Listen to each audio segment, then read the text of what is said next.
Hello there and welcome to Life Beyond Scene, where curiosity gets cozy and science takes the scenic route to slumber. Tonight, we're easing into a place that looks peaceful enough to lower your shoulders, quiet enough to make you trust it, and familiar enough that many people forget what it can do. We're talking about Lake Michigan, a body of water that can look like a postcard one moment and become a serious emergency the next. It is beautiful in the way big water often is, wide, blue, breezy, reflective. The sort of place that invites folding chairs, coolers, bare feet, and the confident phrase, "It's just a lake." And yet that simple sentence has misled a great many people, because Lake Michigan does not always behave the way that word makes us expect. A lake, after all, sounds manageable. It sounds contained. It sounds like something smaller than the sea, and therefore gentler than the sea, as though geography itself has promised good behaviour. But Lake Michigan has never signed such an agreement. It is large enough to create its own moods, cold enough to punish mistakes quickly, and changeable enough that a calm afternoon can shift into something dangerous before a beach towel is fully dried. It can look harmless right up until the moment it is not, which, as personality traits go, is not one you want in a massive body of moving water. Now, before we get into the reasons this lake can turn deadly in minutes, I'd love to know where in the world you're listening from tonight and what the weather is doing there right now. Are you somewhere warm with the windows open? Somewhere cool beneath a blanket? Somewhere hearing rain on the glass or wind against the walls, or perhaps the soft hum of a fan doing its best? There is something oddly fitting about that, because weather, water and timing are all part of this story, and Lake Michigan has a way of making those things matter very quickly. If you find this kind of slow, curious wandering soothing, I'd be very grateful if you gave the video a like, maybe subscribed, and stayed with me for the journey. It helps this quiet little corner reach other people who enjoy winding down with science, history, and the occasional reminder that nature does not care whether we packed snacks. And as always, I do hope this is calming enough to help you settle, though perhaps not so calming that you decide to ignore basic water safety forever. That would be the wrong kind of takeaway, and a rather inconvenient one. So, make yourself comfortable. Let your thoughts loosen a little. We're going to move gently through this, because the subject is serious, but the telling does not need to shout. There is enough noise in the world already.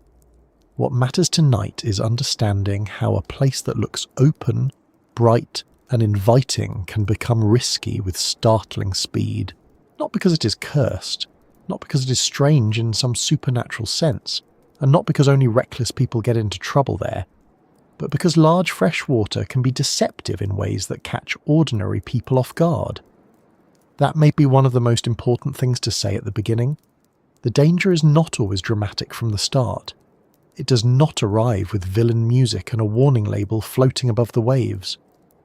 More often, it begins with normality, a family day, a weekend trip, a warm shoreline, a forecast that looked decent enough when someone checked it over breakfast, children digging in sand, adults standing knee-deep in water saying, "Wow, that's colder than I expected," and then laughing because the alternative would be immediately getting back on land and admitting the lake has won the first round. There is usually no grand announcement, just a sequence of small, ordinary decisions made in a place that feels familiar until it proves otherwise. Part of the trouble is visual. Human beings are very persuaded by appearances. If something looks calm, we tend to read calmness into it. If a beach is crowded, we assume that means conditions must be acceptable. If the sun is out, our brains file the day under safe. Brightness feels safe. Blue feels safe. A pleasant breeze feels safe. Even the phrase beach day carries a built-in softness. It suggests sunscreen, snacks, maybe an unread novel, perhaps the noble ambition of entering the water only up to one's knees, and then spending the rest of the day announcing that this is quite enough adventure, thank you very much. But water does not organise itself around our categories. It does not become mild because the sky looks cheerful. A dangerous current does not pause politely because someone brought an inflatable flamingo. Lake Michigan is especially good at encouraging false confidence because it offers so many scenes that resemble leisure. There are long beaches, there are dunes and parks and summer crowds. There are stretches where the horizon opens up so broadly that the lake feels almost oceanic, though without the mental caution many people automatically attach to the word ocean. If someone says they're going to the coast, people picture power, depth, surf, and unpredictability. If someone says they're going to the lake, many picture picnics, paddleboards, and a dog making terrible but enthusiastic decisions. The mismatch between image and reality matters because it shapes the way people prepare, the risks they dismiss, and the warning signs they fail to notice. And this is where Lake Michigan becomes a particularly instructive case. It is not merely large. It is large in ways that create real physical consequences. It responds to wind over long distances. It develops waves with force behind them. It stays cold enough in many seasons to shock the body. It can produce currents that are not obvious from shore. It can shift conditions quickly enough that someone who felt comfortable a few minutes earlier may suddenly find themselves fighting for breath, footing, orientation, or all three at once. That combination is what makes the danger so serious. Not one factor, several: cold, motion, weather, depth, and human expectation all arriving at the same place. There is also an inland bias at work, and I mean that in the gentlest possible way, because many of us are guilty of it. We treat inland water as if it comes with built-in moderation.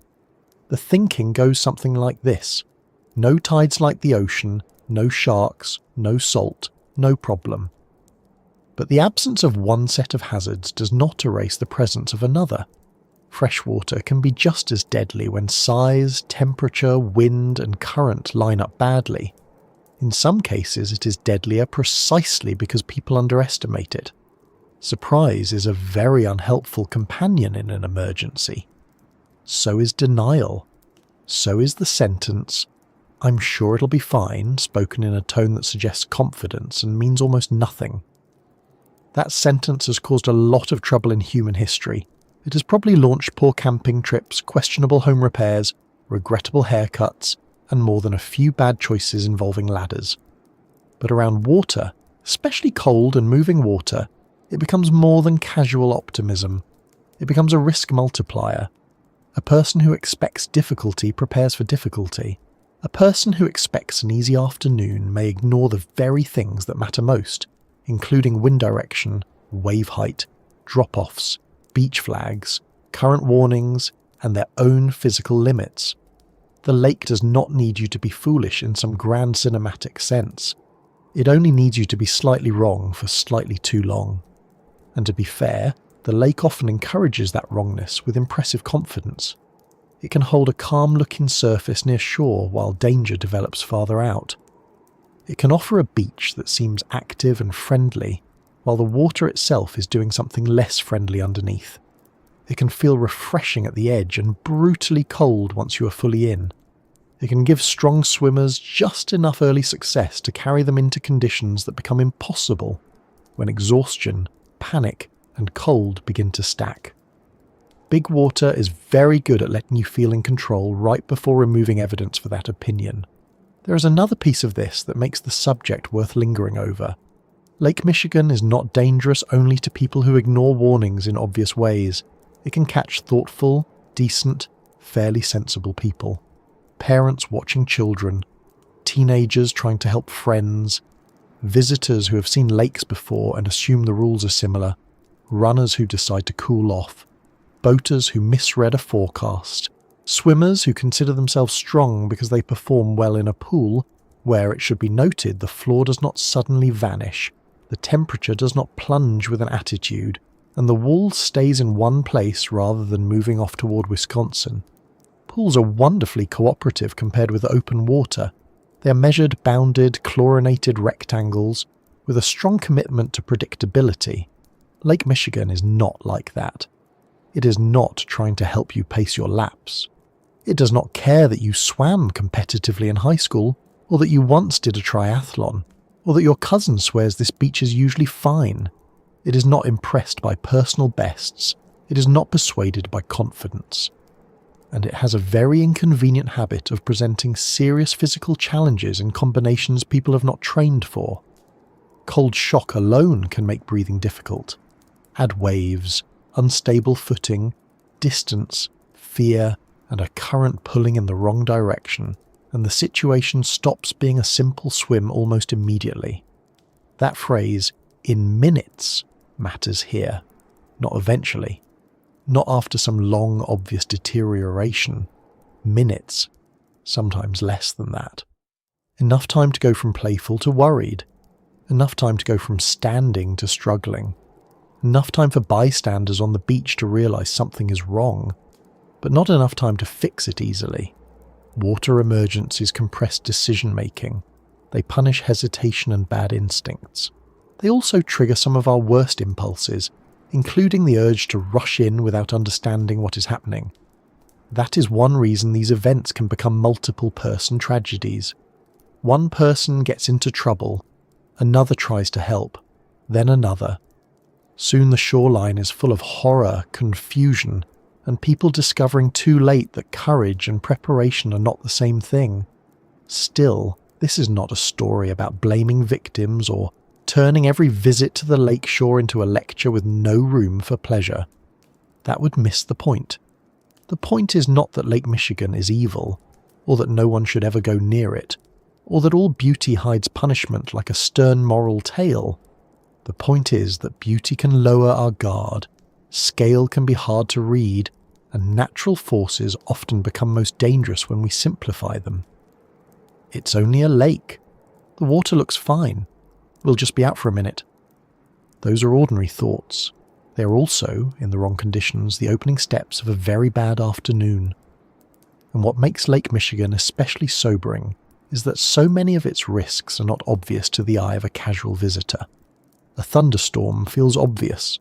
Lightning feels obvious. A giant wave crashing over a breakwater feels obvious. But some of the lake's most dangerous features are less theatrical than that.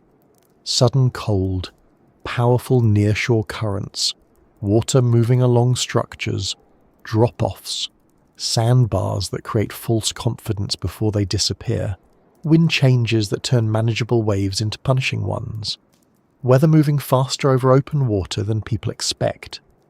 By the time these things feel obvious, they're often already affecting someone in the water. There is a strange confidence people sometimes have around summer landscapes. Because the beach is associated with leisure, the mind expects soft consequences. Sunburn, perhaps. Sand in uncomfortable places.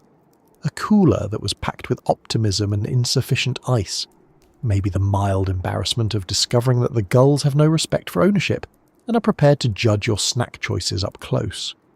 None of that prepares us for the fact that cold fresh water can shut down fine motor control, that waves can hit in sets that tire even strong swimmers, or that the safest looking entry point can become hazardous if the wind is wrong and the water is pushing against a pier or pulling away from shore in narrow channels. And there is one more reason this topic matters. Large lakes occupy a curious place in public imagination. They are famous, visited, photographed, celebrated. They are scenic rather than sinister in most minds. People go there for relief, for weekends, for family tradition, for a sense of openness. Lake Michigan in particular is woven into the life of many communities. It is part playground, part landmark, part weathermaker, part horizon. That familiarity can dull caution, especially for locals who have seen it in many moods, and visitors who have seen it only in its nicer ones. Familiarity is helpful in many parts of life.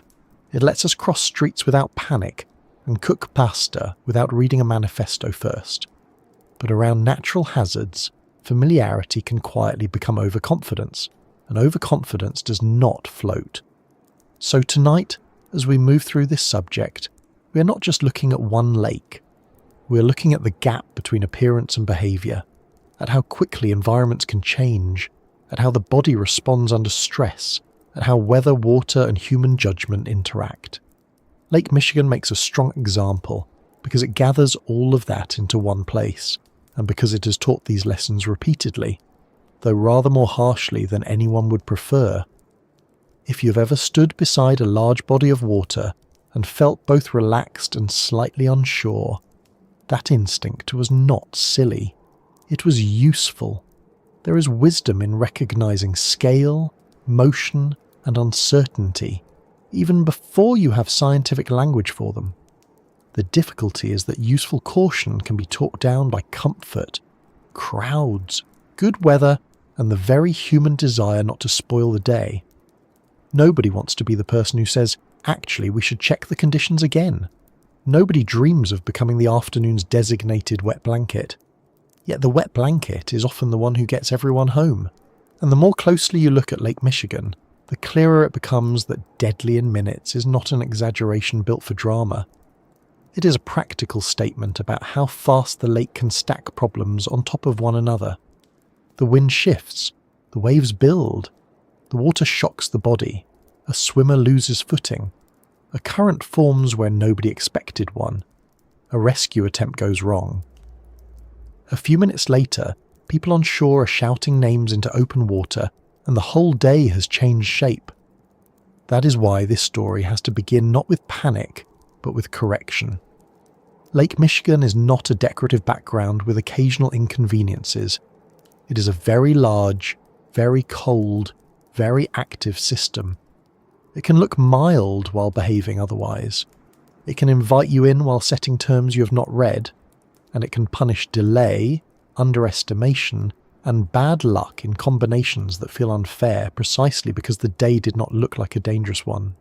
So, as we settle in and let the evening slow down around us, let's start where so many mistakes begin, with the assumption that a lake is automatically gentler than the sea, and with the question of what Lake Michigan really is when you strip away the picnic blankets, the sunshine, and the easy little word lake.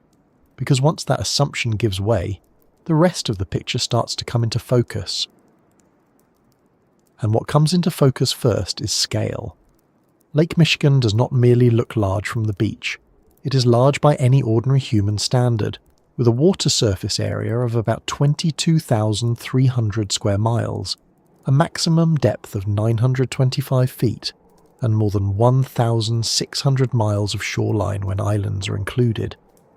It's also the only Great Lake located entirely within the United States, though it is still part of the wider Great Lakes system and is technically connected with Lake Huron as one hydrologic system through the Straits of Mackinac. Those are not small details tucked away in a brochure. They are the reason the lake so often behaves less like the neighbourhood idea of a lake and more like a freshwater coast with marine-scale habits. When people arrive expecting something modest and enclosed, the first misunderstanding has already happened.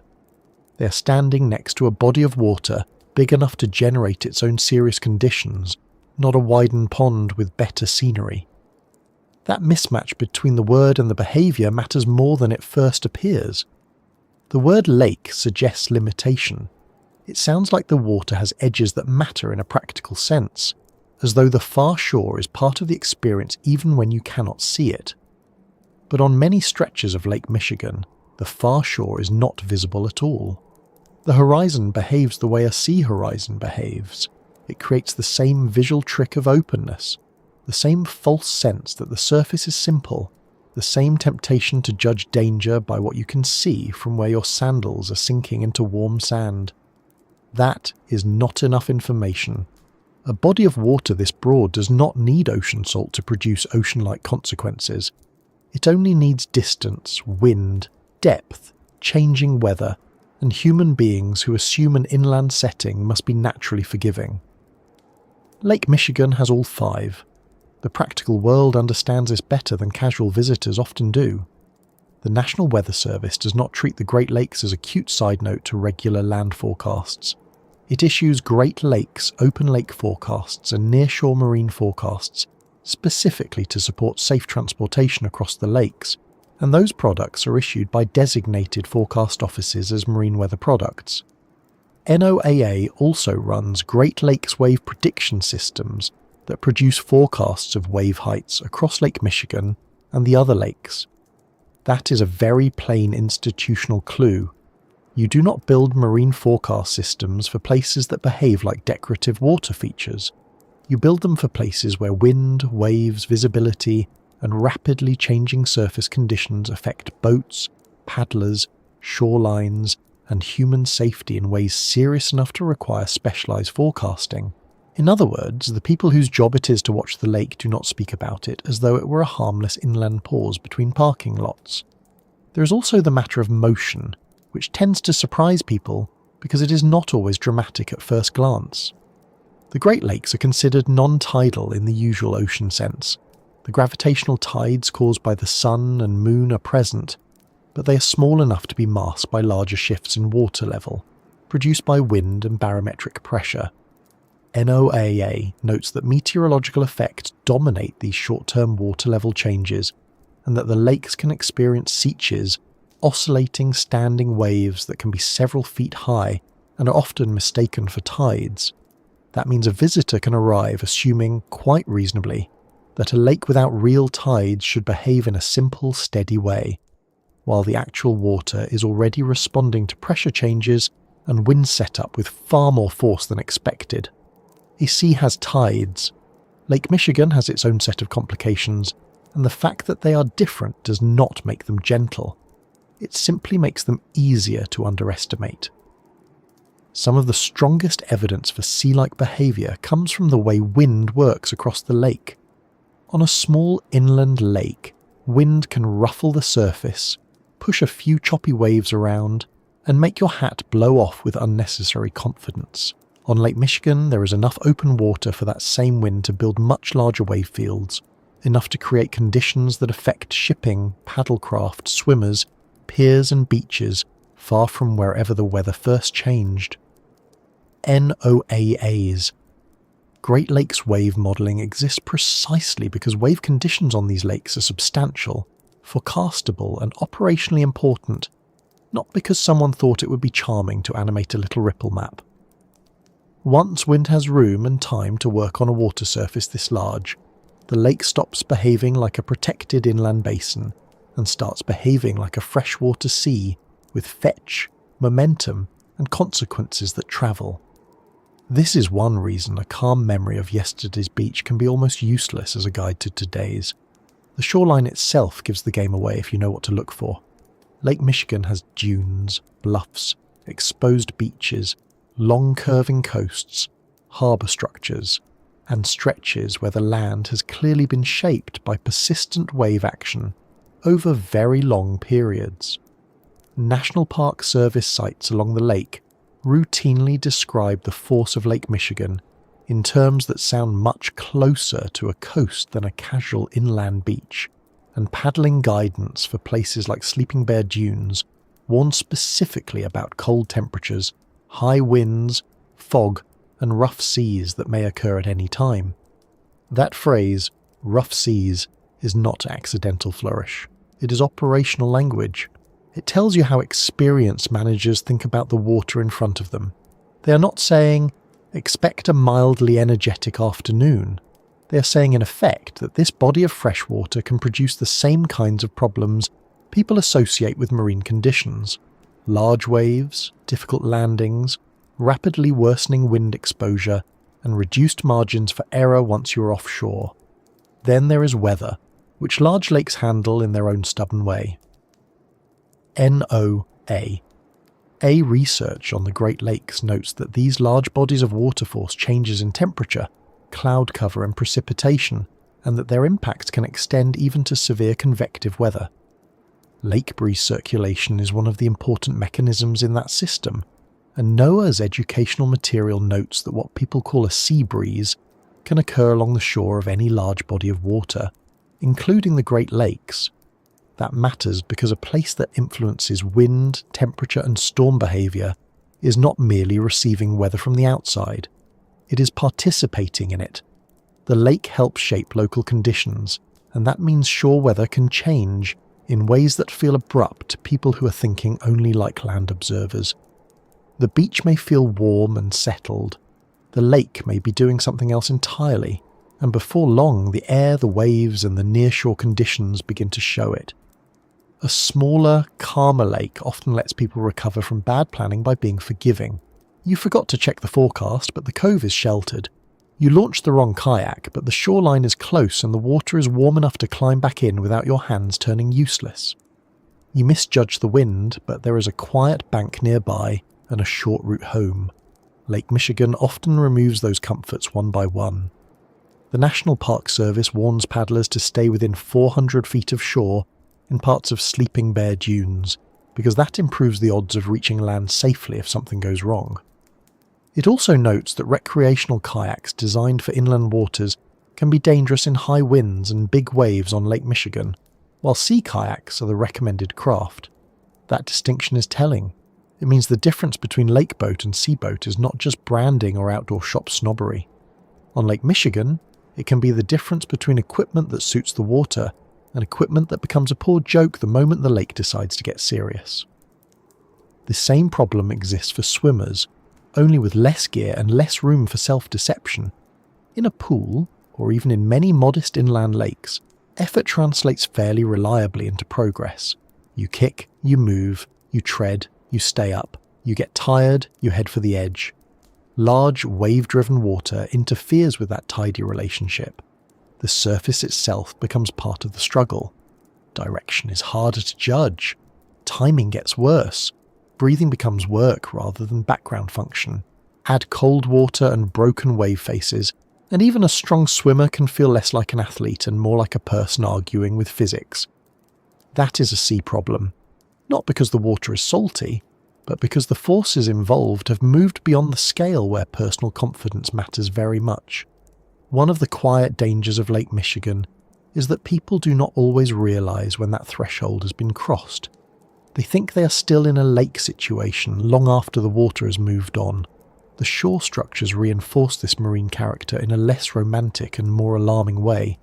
The National Weather Service's Great Lakes Beach Hazards Guidance notes that dangerous currents form when water piles up near the beach, and that these currents are associated with high waves, shoreline structures, river outlets, and sandbars. It also states that a majority of current-related incidents on the Great Lakes occur near piers and breakwalls, and that rip currents account for nearly half of current-related incidents on the Great Lakes. Those are coastal mechanics in a freshwater setting. Piers, breakwalls, channelized flows, outlet currents, longshore currents, wave setup, sandbar breaks. None of this resembles the harmless mental picture many people carry when they hear the phrase Lake Day. It resembles a coast because, in practical hazard terms, that is exactly what parts of Lake Michigan are. A freshwater coast still produces coastal traps. It simply does so without the ocean label that might have made people more cautious. Even the history of scientific attention around the Great Lakes points in the same direction. NOAA and related Great Lakes research programs have spent decades studying waves, ice, circulation, coastal processes, and meteorologically driven water level oscillations because the lakes are not static inland bowls. They are dynamic systems. NOAA's own older Great Lakes material states plainly that the Great Lakes not only look like oceans, but behave like oceans. And while that line comes from an older source, the modern forecasting infrastructure still reflects the same reality. When a body of fresh water is large enough to support marine forecasting, wave prediction, coastal hazard warnings, and specialised research into water level oscillations and nearshore currents, the label on the map begins to matter less than the physical behaviour. The lake is telling you what it is. Human language is the slower thing in the conversation. There is another subtle point worth keeping in view. Because Lake Michigan is fresh water, people sometimes imagine it must be easier to survive in than the ocean. No salt in the eyes, no sharks, no tides to speak of, no problem. It is a charming little chain of thought right up until the cold hits. The waves stand up, the wind shifts, and the shore starts acting like a complicated machine. Fresh water does not remove energy from a wave. It does not make a current kinder. It does not prevent fog, rough water, or sudden changes in surface conditions. In some ways, it can be worse for public understanding, because the setting looks familiar enough to lower caution, while still being large enough to produce genuinely coastal hazards. Lake Michigan is a good example of a broader rule. Names are not safety equipment. The body does not care whether the map says lake, bay, sound or sea. It only reacts to temperature, force, buoyancy, exhaustion, and how far help is from your current problem. And once you accept that, a lot of the later danger stops seeming mysterious. A lake that behaves like a sea can also turn on the same kind of timing that catches people at real coasts. Conditions can shift quickly. Forecast details matter, wind direction matters, wave height matters, structures matter, distance from shore matters. The margin between comfortable recreation and a rescue scenario narrows fast when the water has this much room to move and this much influence over the air above it. That is why people who know Lake Michigan well often speak about it with a curious mix of affection and caution. They admire it, use it, return to it, and still do not trust it casually. That is a sensible arrangement. And it leads directly to the next piece of the story. Because once a lake behaves like a sea, it can also do something else seas are famous for doing. It can let the weather change the terms of the day much faster than most people expect. And once a lake begins behaving like a sea, the weather stops being background scenery and starts becoming part of the danger itself. That is one of the hardest adjustments for casual visitors to make, because weather on land often feels gradual. Clouds gather. The wind freshens. Someone mentions that it might rain later. There is time usually for second thoughts. Lake Michigan does not always offer that leisurely sequence. The atmosphere over and around the Great Lakes can shift in ways that alter wind, waves, temperature and visibility quickly enough to change the safety of the water within a very short span. The National Weather Service treats Lake Michigan with marine forecasts for both nearshore and open water zones, and NOAA's marine warning system specifically covers hazardous winds, sea conditions, dense fog, and short-duration dangerous weather such as thunderstorms and waterspouts.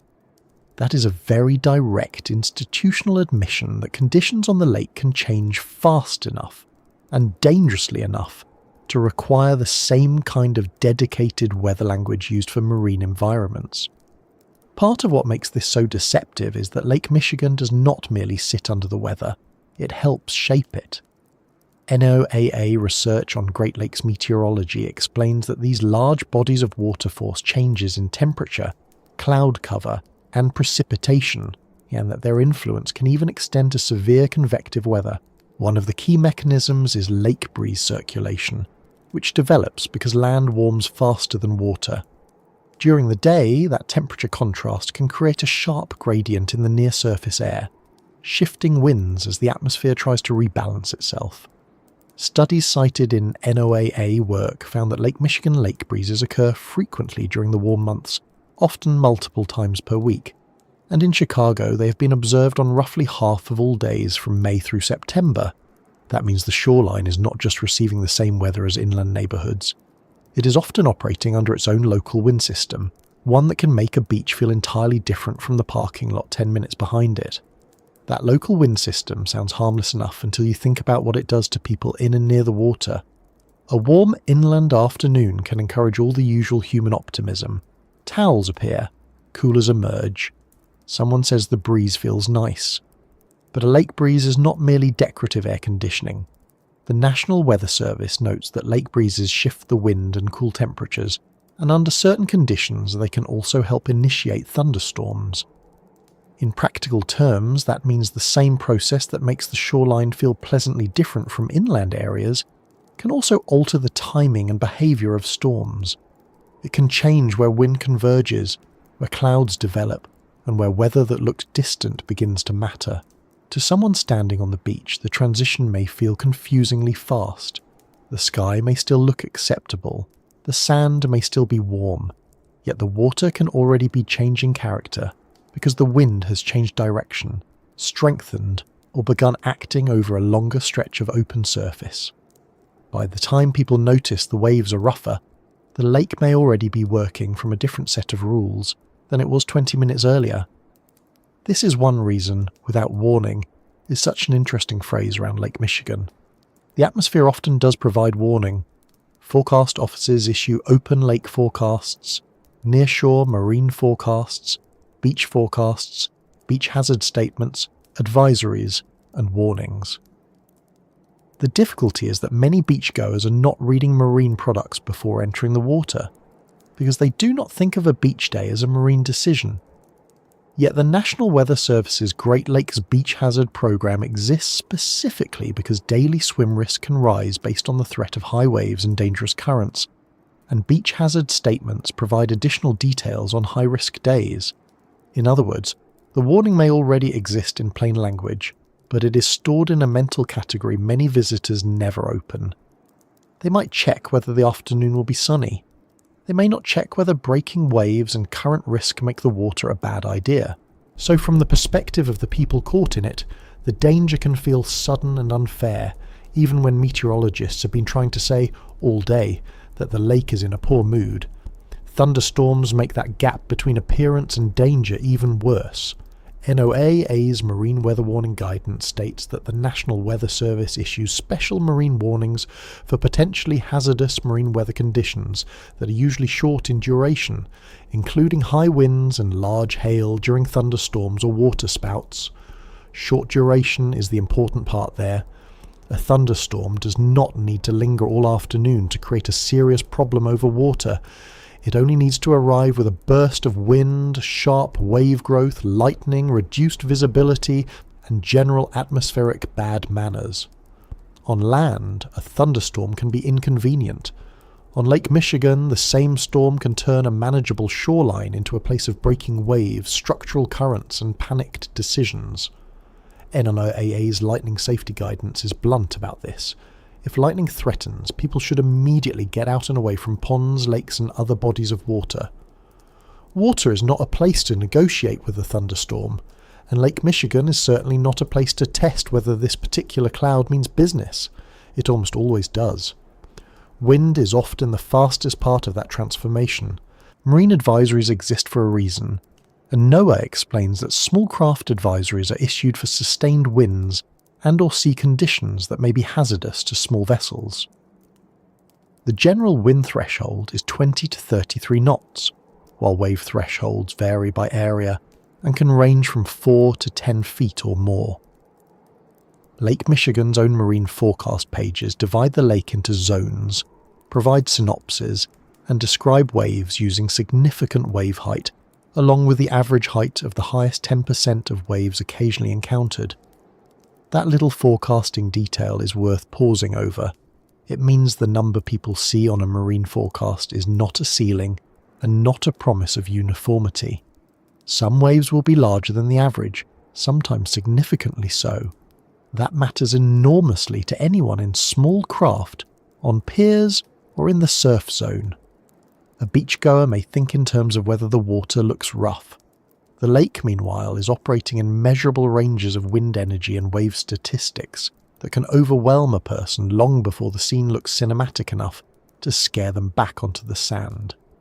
Fog is another hazard that tends to arrive with less drama and just as much consequence. NOAA's Marine Warning Guidance specifically lists dense fog. Among the hazards the National Weather Service issues marine watches, advisories, and warnings for. That alone tells you fog over a place like Lake Michigan is not just a soft visual effect for postcards and introspective thoughts. Reduced visibility over big water means a swimmer can lose orientation, a paddler can lose shoreline reference, a small boat can misjudge distance, and rescue becomes harder because locating people in trouble is more difficult. The trouble with fog is that it feels gentle, it muffles edges, it lowers noise, it gives everything a strange politeness. But that softness is only visual. Operationally, fog removes information, and information is exactly what people need most when conditions are changing. Over a large lake where wind and wave conditions may already be deteriorating, the loss of visual certainty can turn a bad situation into a disorienting one. Many hazards become more dangerous when people cannot tell where shore is, how far they have drifted, or what is moving toward them. Fog helps with none of that. Then there are waterspouts, which sound almost too theatrical to be real, until you remember that the Great Lakes have a long history of politely refusing to stay within anyone's preferred image of inland weather. The National Weather Service office in northern Michigan explains that waterspouts occur most frequently in northern Michigan during August, September and October, when Great Lakes waters are near their warmest, and that they typically form when cold air moves across the lakes and creates a large temperature difference between the water and the air above it. The same page notes that they often last from about 2 to 20 minutes and move at around 10 to 15 knots. Even if a visitor never sees one, the mere fact that this hazard belongs in official Great Lakes weather education should recalibrate expectations. This is not a sleepy little inland basin where weather performs one polite trick at a time. It is a big, active freshwater environment capable of producing rotating columns of spray and wind under the right atmospheric setup. You do not need a waterspout to be in danger, of course. Ordinary thunderstorms and ordinary strong winds are usually enough. But waterspouts are a useful reminder that Lake Michigan sometimes expresses itself in ways that sound much more marine than many people are prepared for. Even on days without fog, lightning or rotating columns of water trying their hand at spectacle, the shoreline can still become dangerous very quickly, because changing weather alters the wave and current picture. The National Weather Service's beach safety pages for the Great Lakes emphasise that visitors should know the swim risk, beach status, and expected weather conditions before heading out, and that beach forecasts are based on threats from high waves and dangerous currents. That pairing is not accidental. Weather changes wave conditions. Wave conditions change current risk. Current risk changes whether a person in shallow play water remains a person in shallow play water or becomes someone being pulled, knocked down, or exhausted. And because the Great Lakes produce dangerous currents near piers, breakwalls, river outlets, and sandbars, even without the dramatic language of ocean surf culture, a moderate shift in wind and wave direction can make a familiar beach behave very differently from the day before. The human mind likes consistency. The lake is under no obligation to provide it. This is where the ordinary rhythm of a summer afternoon can become actively misleading. Many people understand weather as something visible moving in from somewhere else, as though danger should announce itself with a dark line on the horizon and a distant growl. But a lot of meaningful change on Lake Michigan happens through the less theatrical mechanics of wind direction, thermal contrast, pressure changes, and the way those forces build waves over open water. Because the lake breeze itself can shift conditions and help initiate thunderstorms. Because marine forecasts and advisories exist for hazardous winds and sea conditions, and because beach hazard programs translate those changes into swim risk categories, the shoreline is constantly sitting at the meeting point between atmospheric science and human underestimation. That is why a beach can feel as though it turned in minutes. It often did. Not by magic and not without cause, but through a chain of physical changes most visitors did not notice, while reapplying sunscreen and deciding whether the cooler still contained anything respectable. There is also a practical problem of timing. When weather changes on land, retreat is usually simple. You get in the car, you step indoors, you abandon the picnic to the ants and deal with your dignity later. In the water, retreat is not so straightforward. A person already swimming may have to fight the same waves, wind and currents that arrived with the changing weather. A boater must turn around in rougher conditions than the ones that tempted them out. Someone on a pier may discover that getting back over wet concrete in rising spray is much less elegant than arriving. That delay between noticing danger and reaching safety is where Lake Michigan becomes deadly. It is not only that the weather can shift quickly, it is that the human body and human movement on water are slow compared with a strengthening wind field, a sudden thunderstorm outflow, or a shoreline where breaking waves have begun creating hazardous current patterns. By the time people conclude that the day has changed, the lake may already be asking more of them than they can comfortably give. So the phrase, "when the weather turns without warning," is true in the emotional sense and less true in the meteorological one. The warning often exists, forecast offices issue it, marine pages carry it, beach programs translate it into risk. Safety guidance explains it. But Lake Michigan remains dangerous because many people arrive expecting a scenic inland outing, not a marine environment where local wind circulations can shift conditions, Storms can intensify the hazard in short bursts, and wave-driven currents can turn a bright shoreline into a rescue scene. The weather does not always fail to warn. We often fail to listen in the right category, and once that becomes clear, another part of the lake's behaviour starts to make more sense.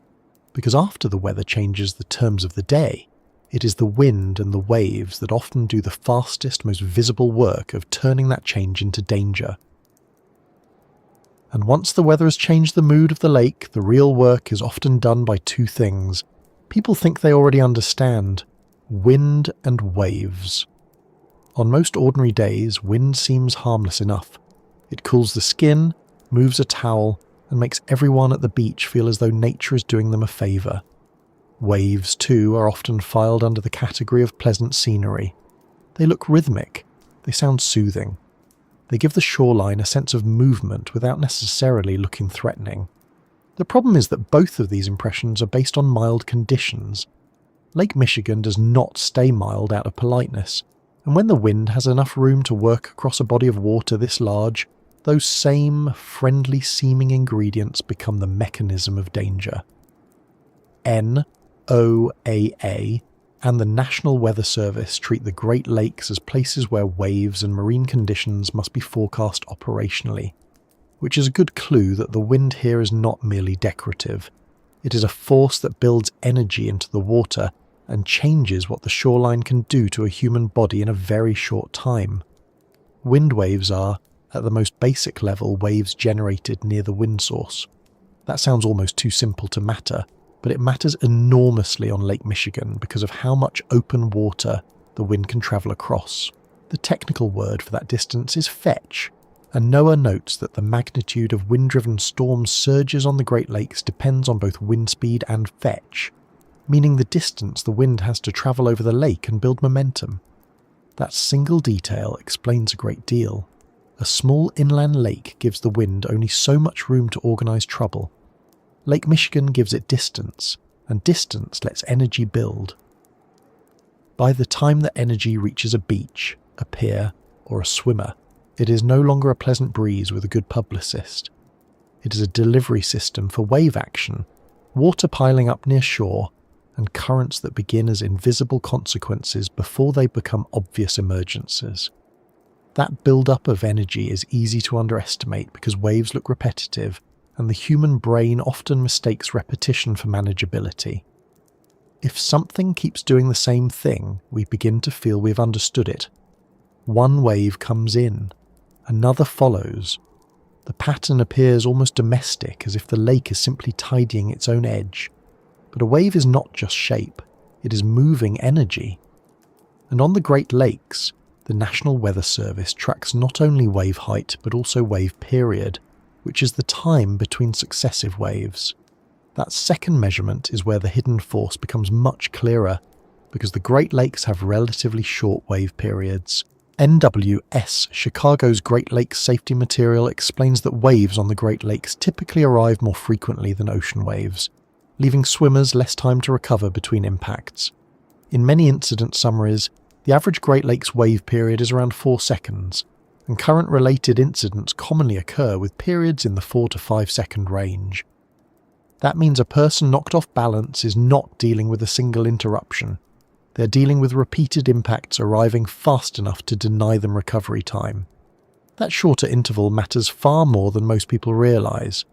A wave that knocks into your chest in chest-deep water is not simply an inconvenience if another wave arrives before you have finished breathing, standing, turning, or orienting yourself. The National Weather Service notes that moderate to large waves crashing into a swimmer every 4 to 5 seconds can prevent them from completing common escape methods for currents, and that the shorter wave periods on the Great Lakes create a more disorganised wave field that also makes rip currents harder to spot. This is one of the reasons Lake Michigan can feel unfair. In theory, people know they should stay calm, float, or move the right way if caught in a current. In practice, that advice becomes much harder to follow when the water is striking repeatedly, the surface is chaotic, and each few seconds brings another interruption before the last problem has even been processed. The mind likes neat instruction. The lake likes stacking tasks. Wave height adds another layer to this, and here the shoreline can become deceptive in a particularly annoying way. To an observer on the sand, 3-foot waves may not sound like a theatrical disaster. They do not sound like a scene from a shipwreck painting. They sound manageable, perhaps even sporty, especially to people who are used to associating danger only with very large surf.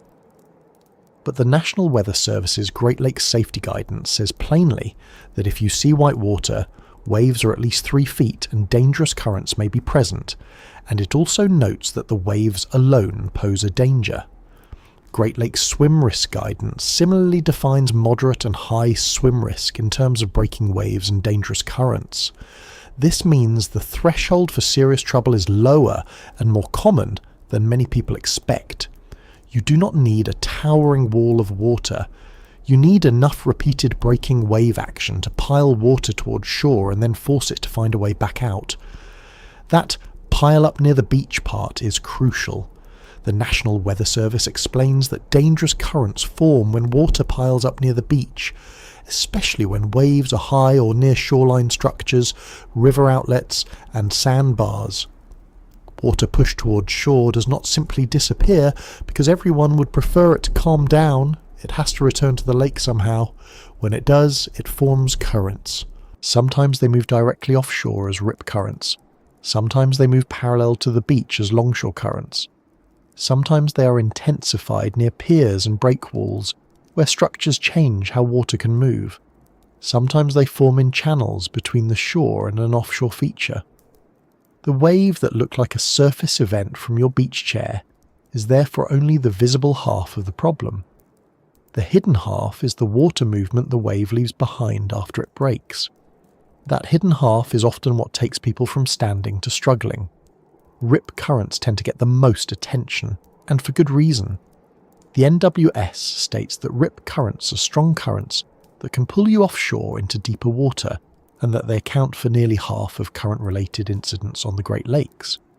But longshore currents deserve more attention than they usually get, because they do not always announce themselves as a classic offshore pull. The same NWS guidance explains that longshore currents move parallel to the beach and form when waves approach the shoreline at an angle. That may sound less alarming until you consider where such a current can take a person. It can move them sideways into more dangerous water, toward piers and breakwalls, or into areas where footing disappears and panic begins. A person may think they are just drifting a little. The lake may be escorting them toward architecture that has already been associated with a majority of current-related incidents. It is not always the dramatic offshore sweep people imagine. Sometimes danger slides in sideways. Structures make everything worse because they interrupt the natural spread of water and force it into more concentrated motions. The National Weather Service is unusually blunt on this point. A majority of current-related incidents on the Great Lakes occur near piers and breakwalls, and the broader Great Lakes safety guidance says swimmers should stay at least 100 yards away from such structures if no lifeguard is present. This is not fussy overprotection. It reflects the physical reality that structures create localized current patterns and often concentrate the return flow of water built up by breaking waves. They also add hard surfaces, slippery conditions, and wave reflection, which means the same water that is already difficult to read can become more chaotic near them. People often walk onto piers for a better view of rough water, which is one of those human traditions that combines curiosity, optimism, and terrible timing. Wind and waves do not merely look stronger there. They are interacting with the structure in ways that change the behaviour of the water around it. Sandbars add their own kind of trickery. When waves break over shallow features, they can pile water on one side and encourage channelized return flow through gaps or lower areas. The National Weather Service notes that channel currents can form when water is squeezed between the shore and an offshore feature such as rocks or an island. And similar dynamics can occur where water moving over a sandbar becomes strong enough to push a person into deeper water. That is one reason a beach can feel safe in one spot and dangerous only a short distance away. Bottom shape changes how waves break and where returning water concentrates. To a swimmer, the surface may look roughly similar across the beach.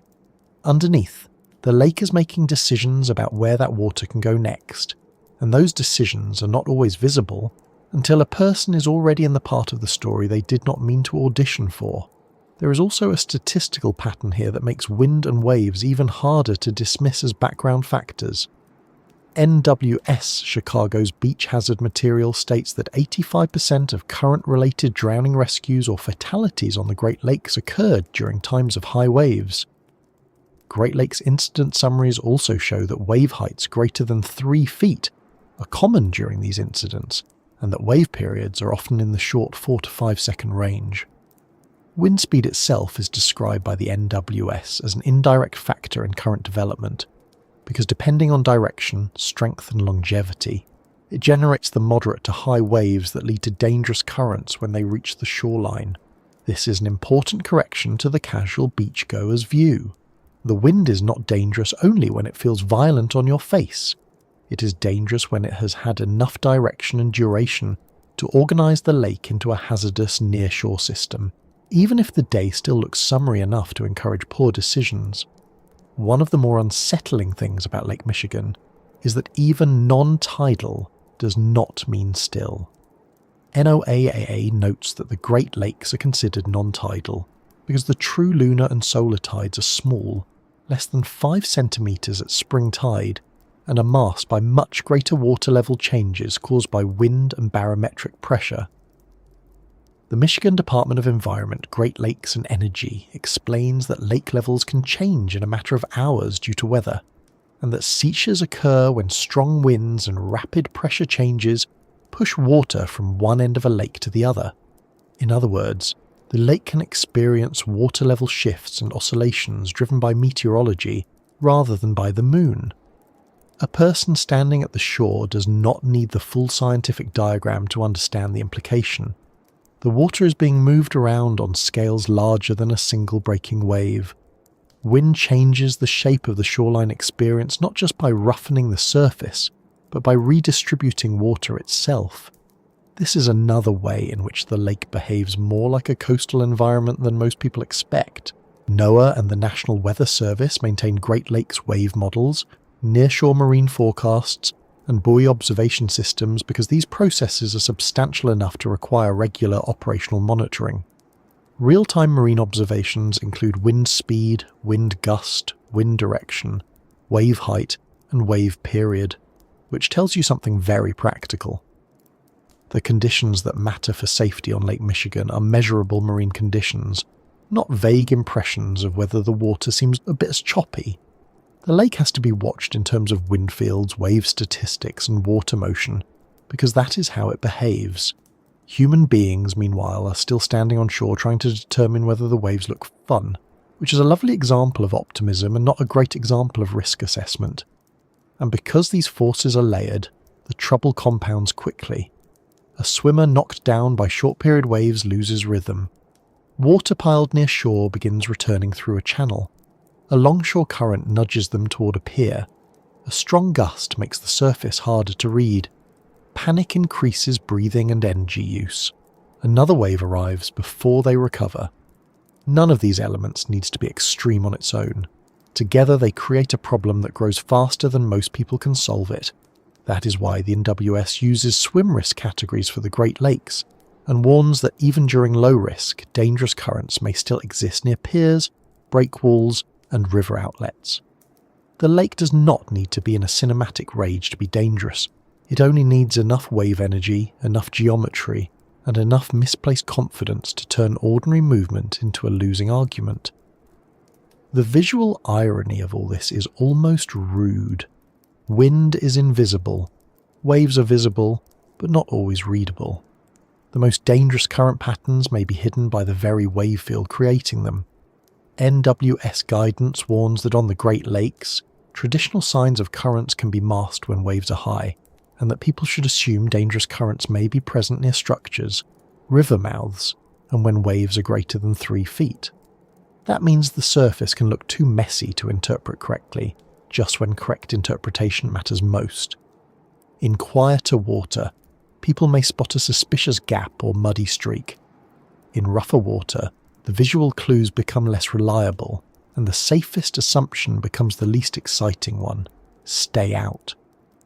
Excitement, unfortunately, has a way of making poor life choices sound athletic. The lake rarely rewards that style of thinking. So the hidden force of wind and waves is not hidden because it is small. It is hidden because human beings often notice the wrong part first. We notice the sound, not the energy, the sparkle, not the fetch, the shape of the wave, not the time between waves, the cooling breeze, not the hours it has spent building momentum over open water. By the time the lake has translated those invisible and semi-visible forces into breaking surf, piled up water, structural currents, and repeated impacts, the surface is already carrying a story that began farther out and earlier in the day. That story is written in physics, not mood. And once those forces are understood, the next danger becomes easier to see, because all the wave energy in the world becomes even more serious when the water itself is cold enough to make the human body fail much faster than people imagine. And that hidden force becomes much worse the moment the water itself is cold, because cold does not wait politely for a person to realise they are in trouble. On Lake Michigan, one of the biggest mistakes people make is treating a warm day as evidence of safe water. The National Weather Service warns that Great Lakes water can still be in the 40s and 50s, even when the air feels summery, and that cold water shock and hypothermia remain real threats, especially early in the season. The same guidance notes that sudden entry into cold water can lead to cold water shock, and that drowning can be instantaneous. That is a grim word, but a useful one, because it corrects the common idea that cold water danger is mainly about slowly getting chilled over a long period. Sometimes it is. Very often, though, the first danger is immediate, violent, and much faster than people imagine when they hear the word hypothermia. This is where a lot of ordinary beach logic fails. A person stands on shore in bright sun, feels warm air on their skin, and assumes the water will be cold in the refreshing sense, not the medically disruptive sense. But the National Weather Service says cold shock can be just as severe and dangerous in water from 50 to 60 degrees Fahrenheit as it is in water at 35 degrees, and it also notes that gasping and rapid breathing from sudden immersion can be triggered by water as warm as 77 degrees. The US Coast Guard's cold water survival guidance says the initial cold shock response can occur below 77 degrees and peaks in severity between 50 and 59 degrees. So the dangerous temperature range is not some extreme scenario reserved for winter plunges and heroic bad decisions. It includes water many people would still describe as brisk, fresh, or a little chilly, which are all far more cheerful phrases than the body deserves at that moment. The first problem is breathing. The National Weather Service explains that sudden immersion can trigger a huge involuntary gasp and rapid, uncontrolled breathing. Its cold water page emphasises that knowing what happens in those first seconds can save your life, because the body's immediate response is often the most dangerous part. The Coast Guard says that on initial immersion, there is a large inhalation gasp followed by severe hyperventilation, and that in the first 3 minutes you may not be able to control breathing or hold your breath, which can lead to drowning. The National Centre for Cold Water Safety goes into the same mechanism in more detail, describing loss of breathing control, repeated gasps and hyperventilation that can make even a short swim impossible. That means the person who jumps in expecting to swim strongly may not even be able to coordinate breathing with movement before the lake starts punishing the assumption. That is one reason cold water emergencies can look so sudden from shore. From a distance, it can seem as though someone simply made a poor effort or panicked too quickly. In reality, the body may have been hit by an involuntary chain of responses the moment the water reached enough skin. The National Weather Service notes that survivors often describe the cold immersion as having the breath knocked out of them, followed by involuntary gasping, disorientation, and loss of muscle control within minutes. The Cold Water Safety Centre similarly describes cold shock as a severe and involuntary reaction that can produce fear, confusion, and an inability to think clearly. So when people say that Lake Michigan can turn deadly in minutes, this is one of the plainest reasons. The body can go from normal breathing on land to uncontrolled gasping and disorganized movement in a time span too short for pride, planning, or athletic identity to matter very much. There is also a cruel mismatch between what the brain expects and what the water demands. On land, most of us treat breathing as background. Even during effort, it remains cooperative enough that we trust it. Cold water removes that trust at once. The Cold Water Safety Center notes that in water below 60 degrees Fahrenheit, average breath holdability drops sharply, and one cited study found it fell from 45 seconds to 9.5 seconds in 41-degree water, with one subject reduced to almost no usable breath hold time at all. That matters enormously in rough water, because a person cannot simply decide to hold their breath through every splash or breaking wave, if cold shock has already shortened that capacity and scrambled breathing rhythm. The Coast Guard also notes that contact of cold water with the nose and mouth can trigger dangerous reflexes, including breathing interruption and serious cardiac effects in vulnerable people. The lake does not merely make you cold, it makes ordinary self-protection much harder at exactly the moment you need it most. Then comes the second trap, which is often less dramatic to watch and just as deadly to experience. Failing muscles. The National Weather Service says that within 10 minutes in cold water you can lose muscle control to the point that keeping your head above water becomes difficult. The Coast Guard breaks cold water immersion into 4 stages and says that death in the second stage, short-term immersion or swimming failure, can occur between 3 and 30 minutes after immersion, typically for those attempting to swim. It also notes that cold water renders limbs increasingly useless, especially the hands, which limits self-rescue.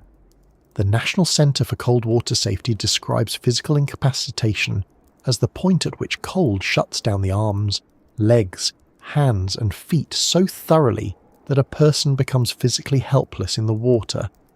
This is a very unpleasant correction to the movie version of endurance. What fails first is not always courage, it is control. That distinction matters because people often picture drowning as a contest of will.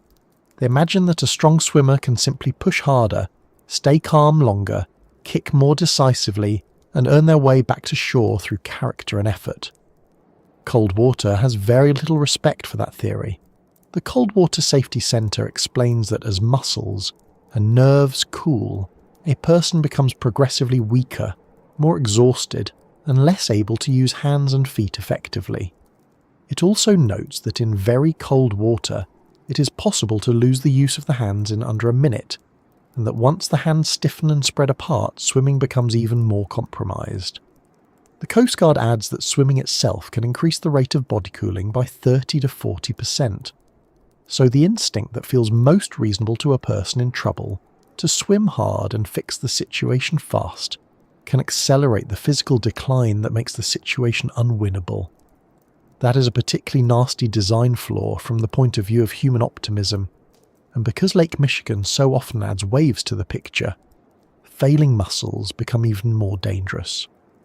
The Cold Water Safety Center points out that once a person is incapacitated, especially in waves, they may no longer be able to keep their back to the oncoming water, which makes breathing harder and wave splash more likely to strike the face.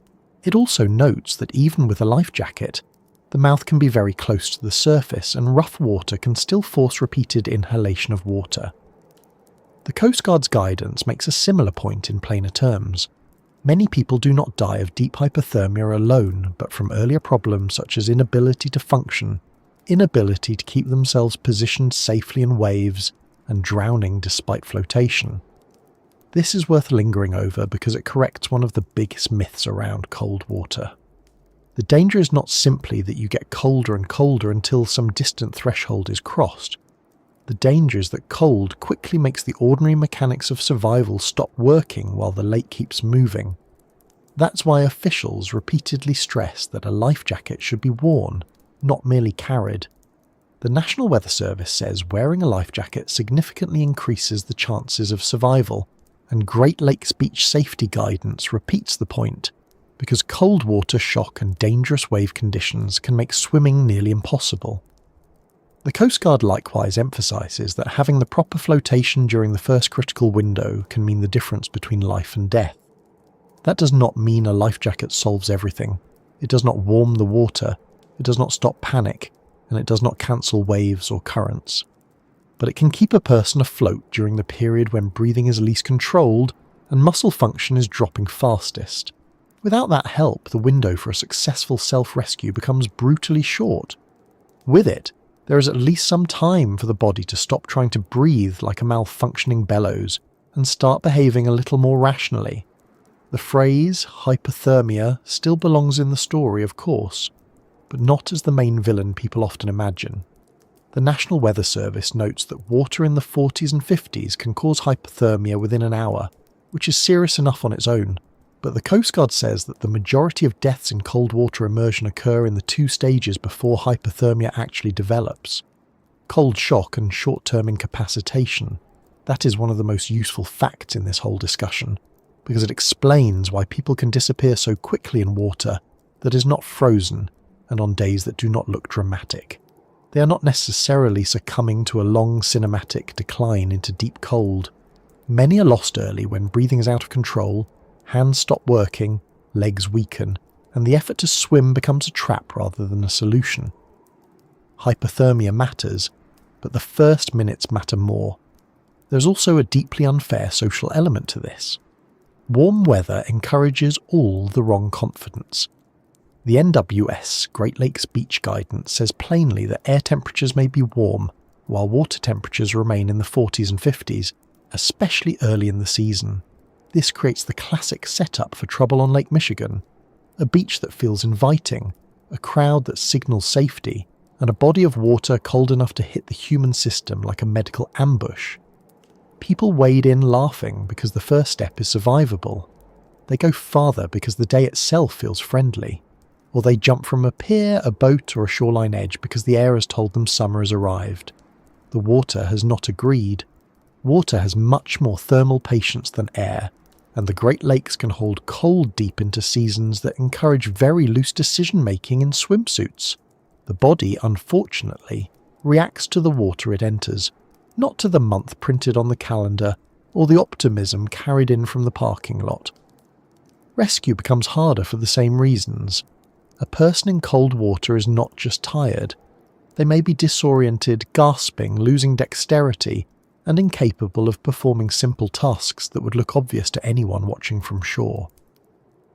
The National Weather Service notes that disorientation can occur after cold immersion, and the Cold Water Safety Centre says loss of sensation and motor control can leave a person unable to grab things, use communication devices, or assist those trying to help. This is one reason bystander rescues can become so messy and so dangerous. The victim may not be able to follow instructions, hold a flotation aid properly, or cooperate in a way that makes a rescue look orderly. It is not stubbornness, it is physiology.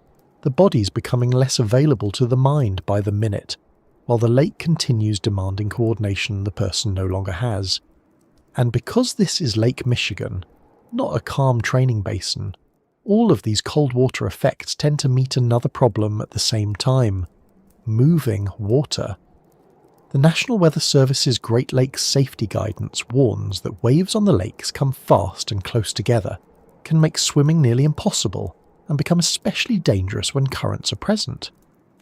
Cold water incapacitation in those conditions is therefore not a separate hazard sitting politely beside the wave hazard. It is an amplifier. The less control you have over breathing, hands, legs and body position, the more dangerous every wave becomes.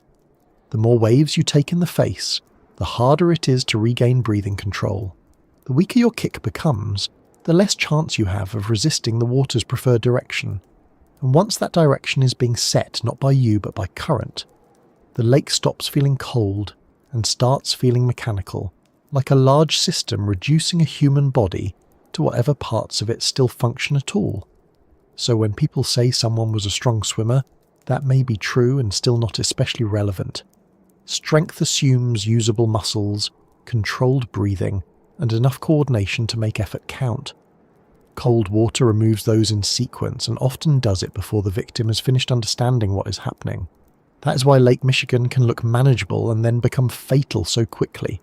The shock comes first, then the breathing problem, then the weakening, then the hands stop being helpful, then the legs are less reliable, then even simple tasks such as turning, floating correctly, holding on to something, or keeping the mouth clear of splash begin to fail. None of that requires extreme drama. It only requires cold water, sudden immersion, and a few bad minutes. And once a body that can no longer breathe well, think clearly, or kick effectively meets water that is already pushing and pulling in specific directions, the next part of the danger comes into full view. That next part is often the one people never see clearly until it is already working on them. Currents do not arrive with the neat visual honesty of a thunderstorm. They do not usually announce themselves with a dark wall or a loud crack, or even a dramatic change in colour. Very often they are simply there, built out of waves, shoreline shape, structures, and moving water that has decided it needs a route somewhere else. On the Great Lakes, the National Weather Service is very direct about this. Dangerous currents and breaking waves are common. A majority of current-related incidents occur near piers and breakwalls, and rip currents account for nearly half of current-related incidents on the Great Lakes. That is a remarkable set of facts because it tells us two things at once. First, current danger is not rare or theoretical. Second, it is concentrated around features many people find interesting, familiar, or inviting, especially on a warm day when a pier looks like a nice place to walk, stand, jump, or ignore every sensible instinct one has ever been given. The trouble starts with a simple physical problem. Waves push water toward shore. That water does not stay there. Once enough of it has piled up near the beach, it has to move back out or sideways somehow.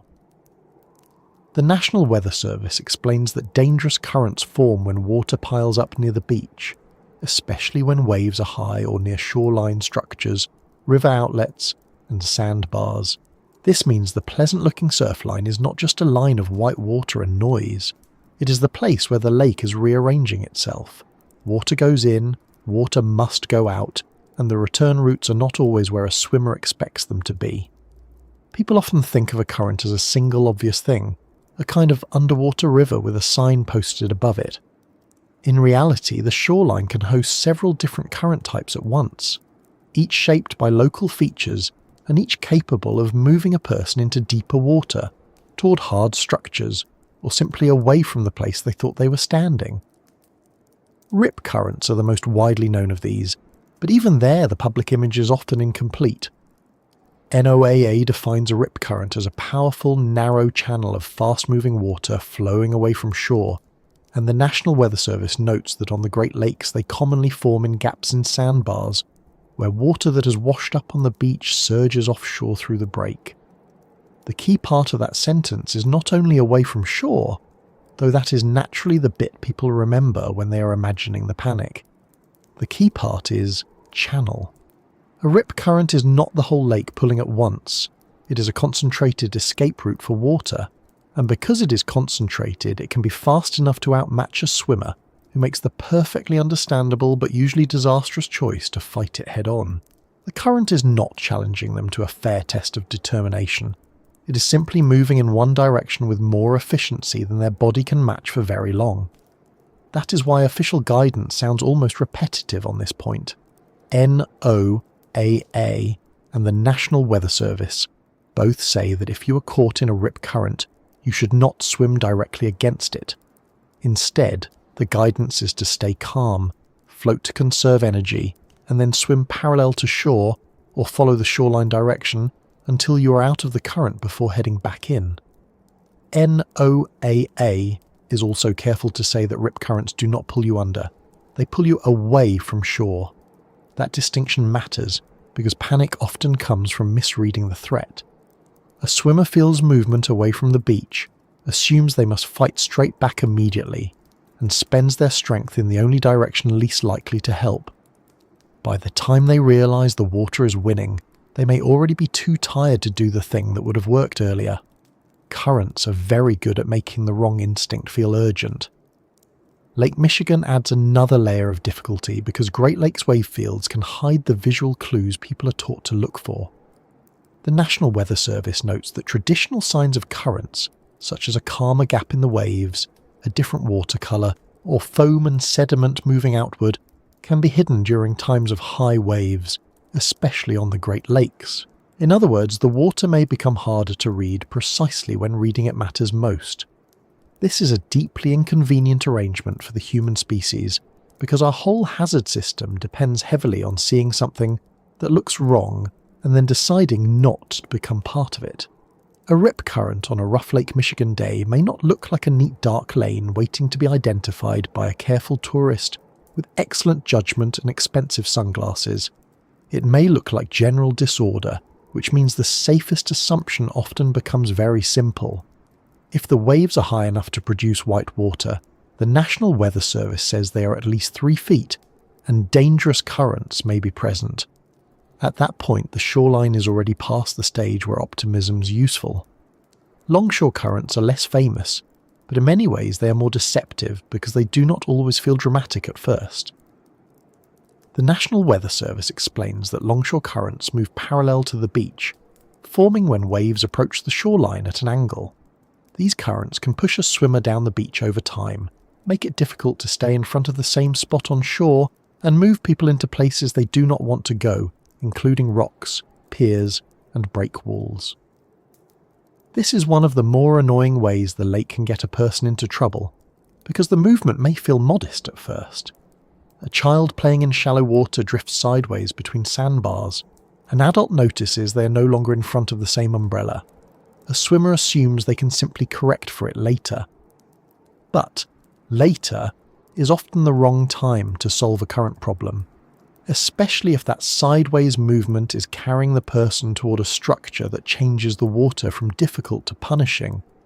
And once a longshore current meets a pier or break wall, the situation can become much more dangerous. This is where structural currents come in, and the name is wonderfully plain. The National Weather Service describes structural currents as currents that form along piers, break walls, and jetties where longshore current flow and wave action are directed into the structure. Because the structure blocks the easy spread of water, the water has nowhere else to go but out along the pier. On the Great Lakes, NWS safety guidance says these currents are often too strong to swim back into toward the beach. It also notes that swimming sideways out of the current may only send the swimmer back into incoming large waves. This is a brutal little trap. Toward shore is too strong. Sideways may send you back into the same rough water that helped create the current in the first place. That is one reason officials keep repeating the same advice in language simple enough to fit on a sign. Steer clear of the pier. The pier itself makes the wave picture worse too.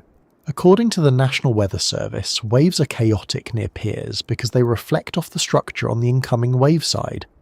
Those reflected waves then combine with incoming waves to produce steeper and larger combined waves, and the solid materials of the pier add to the threat. This means a swimmer near a pier is not only dealing with current focused along the structure, they're also dealing with a messier, steeper, more physically punishing wave field. Breathing gets harder. Timing gets worse. The water does not merely pull, it shoves, rebounds and stacks, forces together in a way that can overwhelm even experienced swimmers. Seen from shore, this sometimes just looks like rough water around concrete. Experienced safety people see something else.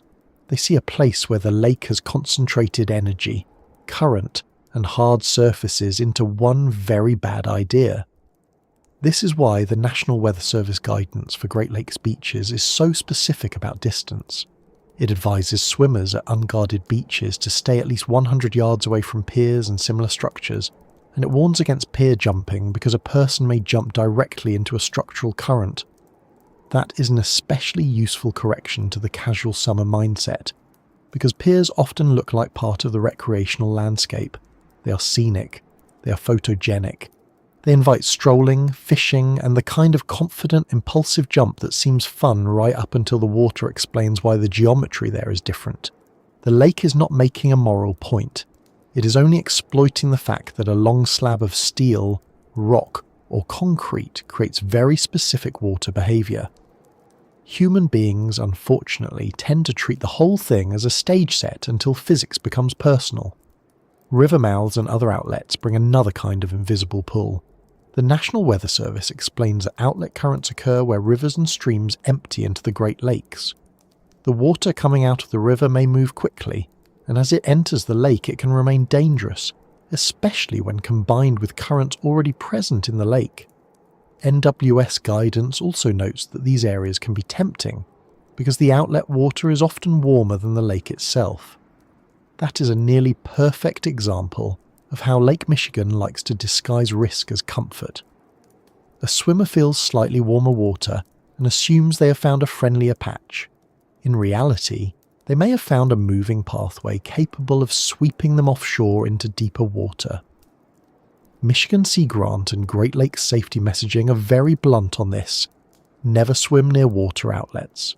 Comfort is not the same thing as safety, and the Shoreline has several ways of teaching that lesson quickly. Channel currents create still another version of the same problem. The National Weather Service describes them as strong currents that can form where water is squeezed between the shore and an offshore feature, such as rocks, an island, or a breakwall. In some cases, a submerged or partially submerged sandbar helps water and pressure build until the flow accelerates through the gap, rather like a bottleneck. This is a useful concept because it reveals how little wind or wave drama may be needed at a bad spot to create serious movement. The surface can look merely active. The shape of the bottom and the arrangement of features are doing the rest. A person standing or playing in the shallows may not know that the apparently innocent stretch beside them is essentially a channel waiting for enough water to move through it. Once it does, they can be pulled into deeper and often colder water before the problem has even acquired a proper name in their mind. There is a pattern behind all of these currents, and the pattern is that low risk does not mean no risk. The National Weather Service's swim risk guidance for parts of the Great Lakes states plainly that even when large waves and strong currents are not expected along the shore, dangerous currents can still form near river mouths and shoreline structures such as piers or breakwalls, even during low wave heights. That is one of the most valuable sentences anyone can carry to Lake Michigan, because it prevents the very common mistake of reading the whole shoreline as safe just because the day is not dramatic.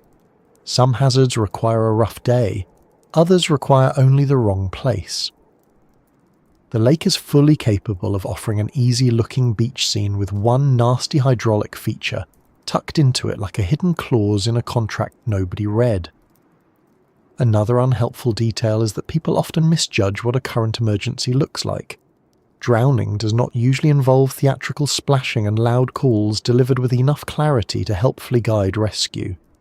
Great Lakes Beach Safety Guidance notes that drowning is often silent and swift, and that the signs include a vertical body position, mouth at water level, head tilted back, and a kind of climbing ladder motion. Currents contribute to that quietness, because they turn the victim's energy toward breathing and staying above water rather than signalling effectively. A person in a structural current beside a pier may spend all available effort trying not to be struck, pushed, or turned. A person in a rip current may look, from shore, as though they are simply not making progress. A child in a longshore current may drift sideways in a way that appears playful until the bottom vanishes. The water often gives very little dramatic theatre before it begins asking for rescue. Helping, of course, creates its own tragedy when done badly. NOAA's Rip Current Safety Guidance says to let a lifeguard make the rescue when possible, and notes that would-be rescuers often become victims themselves. The best immediate help from shore is usually to call for trained assistance and throw or extend something that floats, rather than rushing straight into the same current. Great Lakes guidance says much the same, recommending flotation devices and thrown life rings where available. This advice can feel frustrating because it clashes with every noble instinct a decent person has. Someone is in trouble, you go. But Lake Michigan has a very harsh way of punishing unplanned heroics, particularly near structures or in high wave conditions. The current that trapped one person does not pause respectfully for the second. It simply acquires another body to work on. That is one reason current danger feels so unfair. It exploits ordinary assumptions. People think the water nearest a structure is still near shore and therefore near safety. They think a warm outlet is comforting. They think a sideways drift is manageable. They think a calm-looking gap between breaking waves might be the easy place. In fact, a calm spot can be one clue of a rip current. A warm patch can be an outlet current, and a sideways drift can be the beginning of being delivered to a pier by longshore flow. Even some of the visual signs NOAA teaches for spotting rip currents, differences in watercolour, foam or debris moving offshore, or a break in the wave pattern, are not foolproof on the Great Lakes because rough wave fields can hide them. The lake therefore combines physical force with interpretive difficulty. It is dangerous not only because it moves water strongly, but because it makes that movement hard to read for people who are not used to reading shore dynamics in the first place. The statistics around wave conditions make that even less comforting. Great Lakes safety material from the National Weather Service notes that about 85% of current-related drowning rescues or fatalities occur during times of high waves, and that short-period wind waves hit swimmers repeatedly and wear them down. So a current emergency is rarely just about horizontal movement. It is often a combined problem. Repeated waves, disrupted breathing, fatigue, poor visibility, confusion about direction, and a current carrying the swimmer somewhere their body does not want to go. This is why an invisible pull can become deadly so quickly. It is never just the pull, it is the pull plus everything else the lake has arranged around it. And perhaps that is the most useful correction of all. Rip currents, structural currents, outlet currents, longshore currents, channel currents. These are different names for different ways water solves the same basic problem of movement. They are not myths, not freak events, and not hazards reserved for reckless people doing obviously foolish things. They are ordinary features of a large wave-driven shoreline, and Lake Michigan has plenty of shoreline in which to practice them. Once that sinks in, the beach starts looking less like a single uniform place, and more like a patchwork of safer and less safe zones, some visible, some hidden, some changing with the hour. And that naturally leads into another part of the lake's deception, because many of those current pathways and escape routes are shaped by something people standing in the shallows almost never think about until the ground itself changes under them. And beneath all the motion people can see, there is another part of Lake Michigan that changes the danger in quieter ways. The bottom is not a flat, dependable floor. It is not a giant pool with a gentle slope and a clear promise about where your feet will keep working. It is uneven, mobile, and shaped by waves, sediment transport, storms, and shoreline structures. That matters because many people build their confidence from what the first few steps feel like. If the water is shallow, the footing seems decent, and the slope appears manageable, the mind relaxes. But on Lake Michigan, that early comfort can be a very poor guide to what happens only a little farther out, or even a few yards to one side. Illinois-Indiana Sea Grant in Beach Safety Guidance focused on Lake Michigan specifically warns that deep drop-offs and uneven lake beds are part of what makes the southern shoreline dangerous, alongside currents and shifting weather. That is a plain description of a very unplain problem. The ground under the water is not just there, it is part of the hazard. One of the most common ways that hazard becomes real is through sudden loss of footing. Human beings feel much safer in water when their feet can touch, even if only lightly. That feeling is often worth more to the mind than any actual safety calculation. It keeps panic down. It makes the shoreline seem manageable. It encourages people to go a little farther because the body keeps receiving reassuring messages from the legs. But where the bottom steepens abruptly, that reassurance can vanish in a single step. A person wading comfortably can move from knee-deep or waist-deep water into a depth where they must swim immediately, and that transition can be especially dangerous if waves are already breaking, the water is cold, or a current is present. Great Lakes safety guidance consistently warns that dangerous conditions often develop together rather than separately, and that means a simple drop-off is rarely just a drop-off. It is often the moment when standing turns into swimming at exactly the point the lake was least interested in granting extra margin. Sandbars make this even more deceptive because they create false floors. A sandbar can give a swimmer or wader a stretch of shallower water beyond the first trough, which feels almost like a second chance. The bottom seems to return, the person relaxes again, children play there, adults stand there talking as though the lake has agreed to hold still for a while. But the National Weather Service explains that water flowing over a sandbar can become strong enough to push a person into deeper water, and that channel currents can form where water is squeezed between the shore and an offshore feature. In practical terms, the sandbar is not just a helpful ridge of sand, it is part of the lake's plumbing. Waves break over it, water piles up, and then that water seeks a lower path back out. The same feature that makes a person feel briefly more secure can therefore help create the pathway that pulls them off the shallow area and into a much worse situation. That is one of the most annoying patterns in Lake Michigan safety. The lake often uses familiar forms to create unfamiliar risk. A shallow ridge sounds safe. A calm-looking gap between breaking waves sounds inviting. A stretch where the waves seem smaller sounds like the easy route.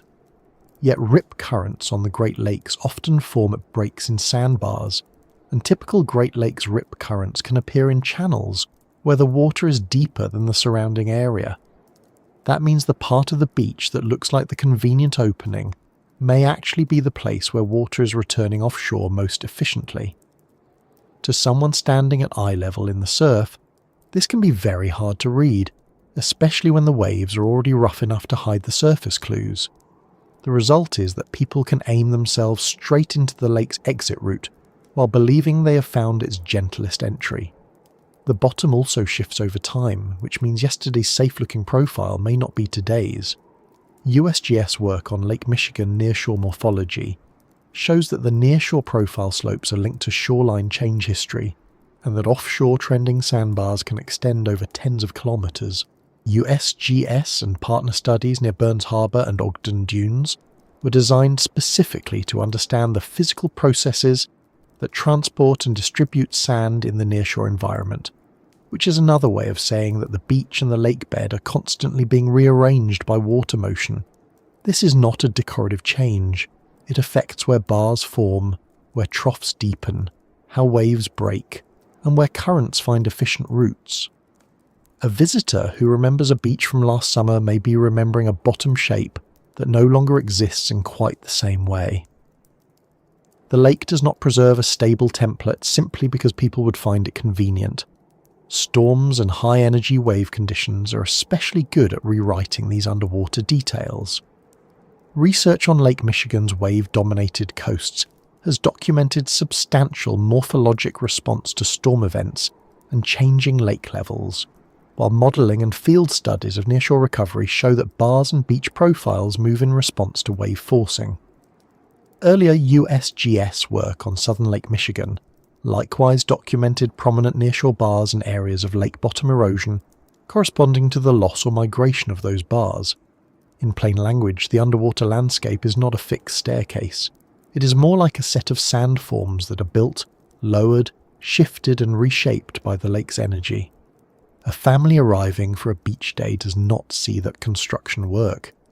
They see sunlight and a shoreline, but the lake bed they are walking over may have been reworked by recent wave events in ways that alter depth, footing, and current behaviour without offering any obvious visual briefing. That shifting bottom is one reason uneven lake beds deserve more respect than they usually get. On land, uneven footing is annoying. You stumble, recover, and complain about the path. In water, uneven footing changes balance, body position, and timing. A person bracing for a wave may put a foot down and find less bottom than expected. Another may step from firm sand into a softer trough and lose the stance needed to stay upright when the next wave arrives. Even a small surprise becomes more serious when the water is cold, the waves are close together, and breathing is already being interrupted. The issue is not only depth, it is instability, and instability is precisely what large waves and moving water are best at exploiting. A bottom that changes suddenly or inconsistently deprives people of one of the simplest tools they rely on at the shore, which is the ability to trust where the next step will land. There is also a broader shoreline story happening here. USGS notes that sediment eroding from bluffs supplies much of the sand to the nearshore zone along parts of southern Lake Michigan, and that the nearshore sand reservoir can change substantially over time, especially where shore protection structures alter natural sediment supply. Shoreline armouring and harbour infrastructure can interrupt sand migration, affecting how and where beaches build and recover.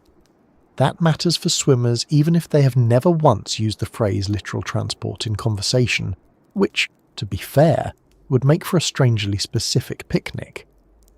The shape of the underwater beach depends on sediment moving alongshore and cross-shore over time. If that movement is disrupted, local bars, troughs and slopes can respond differently. The beach may narrow, deepen more quickly, or recover unevenly after storms. In other words, some of the bottom surprises people experience are not random at all. They are the visible consequences of a coastline that is being physically managed, interrupted and reworked. This helps explain why two beaches that look similar from the parking lot can behave very differently in the water. One may have a gentler nearshore profile, with bars that break waves farther out and leave a wider zone of manageable footing. Another may deepen more abruptly, allowing waves to keep more force closer to shore and giving less room for recovery if someone loses balance. USGS work on nearshore morphology explicitly links profile slopes with different coastal behaviours, and that is a strong reminder that Lake Michigan Beach is not one uniform category. The beach is the visible strip. The hazard often lives in the profile beneath it. To a casual visitor, the sand looks like sand. To the lake, a few differences in slope and bar position are enough to determine where waves steepen, where water gathers, and where a person may suddenly stop touching bottom. Another piece of the deception is that sandbars are not always obvious from shore level. From above, some bars and troughs can be seen in changes of colour or wave break pattern. At water level, especially with glare, moving surf or crowds in the way, those details can disappear. The drop-off that would look abrupt from a drone or a calm overlook may be nearly invisible to a person chest-deep in moving water. That is why safety messaging around Great Lakes beaches puts so much emphasis on conditions rather than appearances. If the waves are high enough to create whitewater, dangerous currents may already be present. If the bottom is uneven and the bars are active, the best visual confidence in the world may still be confidence in the wrong thing. The lake does not owe us a clear diagram of its underwater floor. Unfortunately, many people behave as though a pleasant surface view should count as one. Children are especially vulnerable to this combination of shallow bars and sudden troughs, not because children are uniquely careless, but because they respond quickly to visible comfort. They run towards shallows, gather in the places where they can stand, and may not recognise that a few steps sideways or seaward can change the depth and current exposure almost at once. Adults, meanwhile, often interpret the presence of many other people in shallow zones as evidence that those zones are stable. That is not necessarily true. A bar that is broad enough for a crowd can still have narrow weak points, channels, or steep edges. Once a child slips off a bar or is pushed off it by wave action, the rescue problem begins in earnest, because the adult responding is now entering a place where footing, depth, current, and cold may all be worse than expected. The lake is very efficient at turning small underwater features into larger human problems. Even experienced swimmers can be caught off guard by drop-offs, because strong swimming in open water is not the same as making a good transition from standing to swimming while waves are hitting. The bottom is unstable, and the water may be cold. There is a brief but important moment in every such transition, when the body has not yet found rhythm. Utterms have not settled into a stroke. Breathing has not synced with movement. Direction has not been fully chosen. A sudden deepening of the bottom steals that moment. If it happens in calm water, the problem may be small. If it happens where sandbars are channeling flow, where waves are steepening over uneven contours, or where repeated surf is arriving every few seconds, that same moment can become the beginning of panic.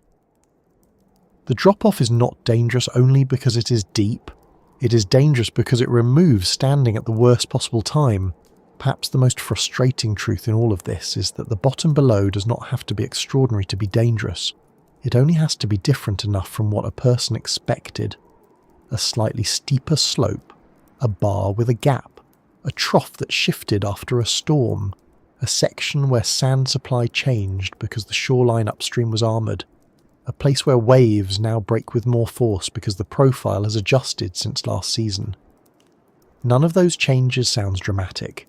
Together, though, they shape the very conditions people feel as sudden danger.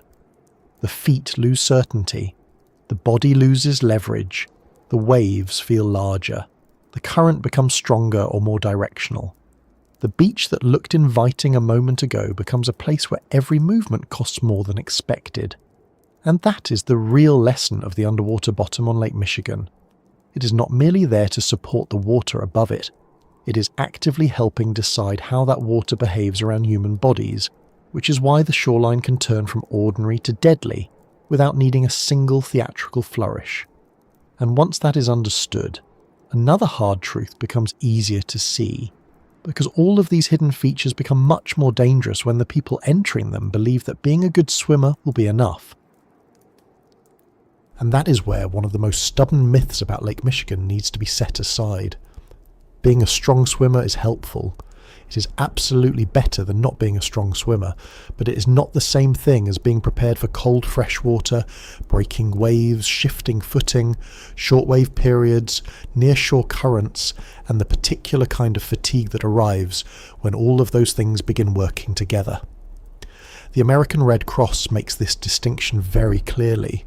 It says that being water competent in natural water requires additional knowledge and skills beyond what is needed in a pool, and it specifically lists fast-moving currents, waves, underwater hazards, and sudden drop-offs as natural water dangers people must prepare for. It also says that even strong swimmers should take sensible precautions, because swimming skill alone does not erase environmental risk. That difference between pool confidence and open water competence is easy to underestimate because in everyday life, we tend to use the phrase good swimmer as if it covers everything. Someone can do laps well. They can tread for a long time. They can cross a pool cleanly and efficiently. They may even have years of experience in organised swimming. All of that is real ability. None of it changes the fact that a pool offers stable walls, marked lanes, predictable temperature, still or controlled water, and a floor that does not suddenly disappear into a trough while a wave hits from the side. The Red Cross says that water competency involves not only swimming skills, but also water smarts, and the ability to adjust for the unique risks of the specific environment, including current, temperature, shallow or unclear water, and underwater hazards. That is a much larger job description than simply being able to swim strongly in calm conditions. Lake Michigan is particularly unforgiving of that misunderstanding, because it combines multiple forms of difficulty at once. The National Weather Service's Great Lakes Beach Safety Guidance says that moderate swim risk means moderate waves and strong currents are likely, and that only experienced swimmers should consider entering the water. High swim risk means dangerous waves and strong currents are expected, and conditions are life-threatening to anyone entering the water. Even low risk does not mean no risk, because dangerous currents can still exist near piers, breakwalls and river outlets. That language is worth lingering over. It does not say only weak swimmers should stay out. It says conditions can be life-threatening to anyone. Once the lake has enough force in the waves and enough current along the shore, it stops caring how impressive a person's freestyle stroke used to look under fluorescent lights. The reason strong swimmers can still be overmatched is not mysterious. It is cumulative.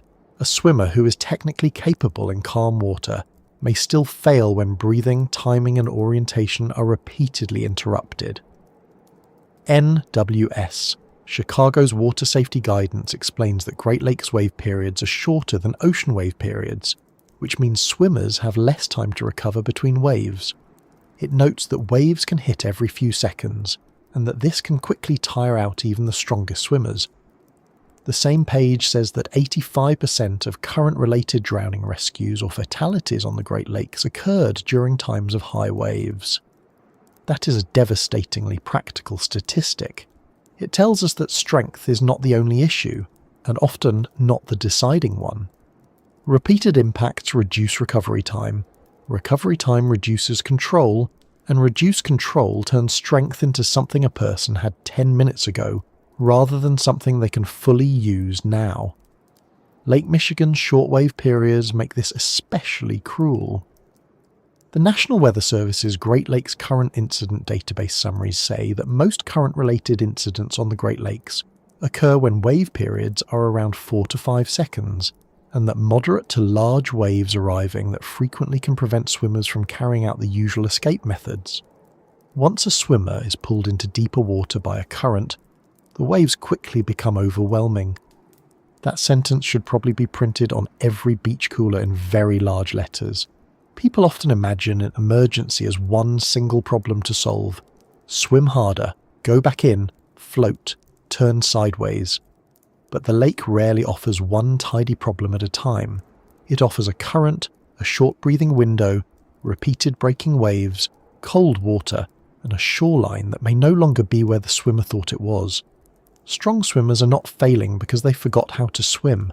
They are failing because the task has changed into something much larger than swimming. There is also a timing problem that especially punishes confident people. Strong swimmers often trust effort. In many settings, that trust is earned. If the pool set is difficult, more effort helps. If the finish is close, a stronger kick matters. If fatigue appears, discipline can carry a person through. In Lake Michigan, more effort is not always a solution. A current can turn that effort into waste. Cold water can make breathing harder, and muscle function less reliable. Short-period waves can interrupt every attempt to establish rhythm. The Red Cross says natural water requires additional knowledge and skills beyond pool swimming, and the National Weather Service warns that dangerous currents can pull you into deeper water, while waves continue to break over you. In that situation, determination can be useful only if it is attached to the right tactic. When it is attached to the wrong one, such as trying to power directly against a rip current, or forcing a return through structural current along a pier, it simply spends energy faster.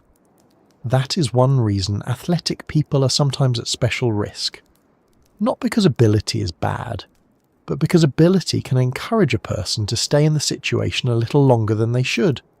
A weak swimmer may feel the waves and retreat early. A strong swimmer may think, "This is manageable," and continue. Then the conditions intensify, or the bottom falls away, or the current begins to matter, and the person is no longer making a recreational choice. They are in a performance problem they did not plan for. The National Weather Service's Great Lakes database notes that Lake Michigan has the most current-related incidents of the Great Lakes, largely because its shores are favourably aligned for current formation and because many beaches have sandbars and breakwalls. It also notes that most dangerous current incidents occur during or just after high wave action.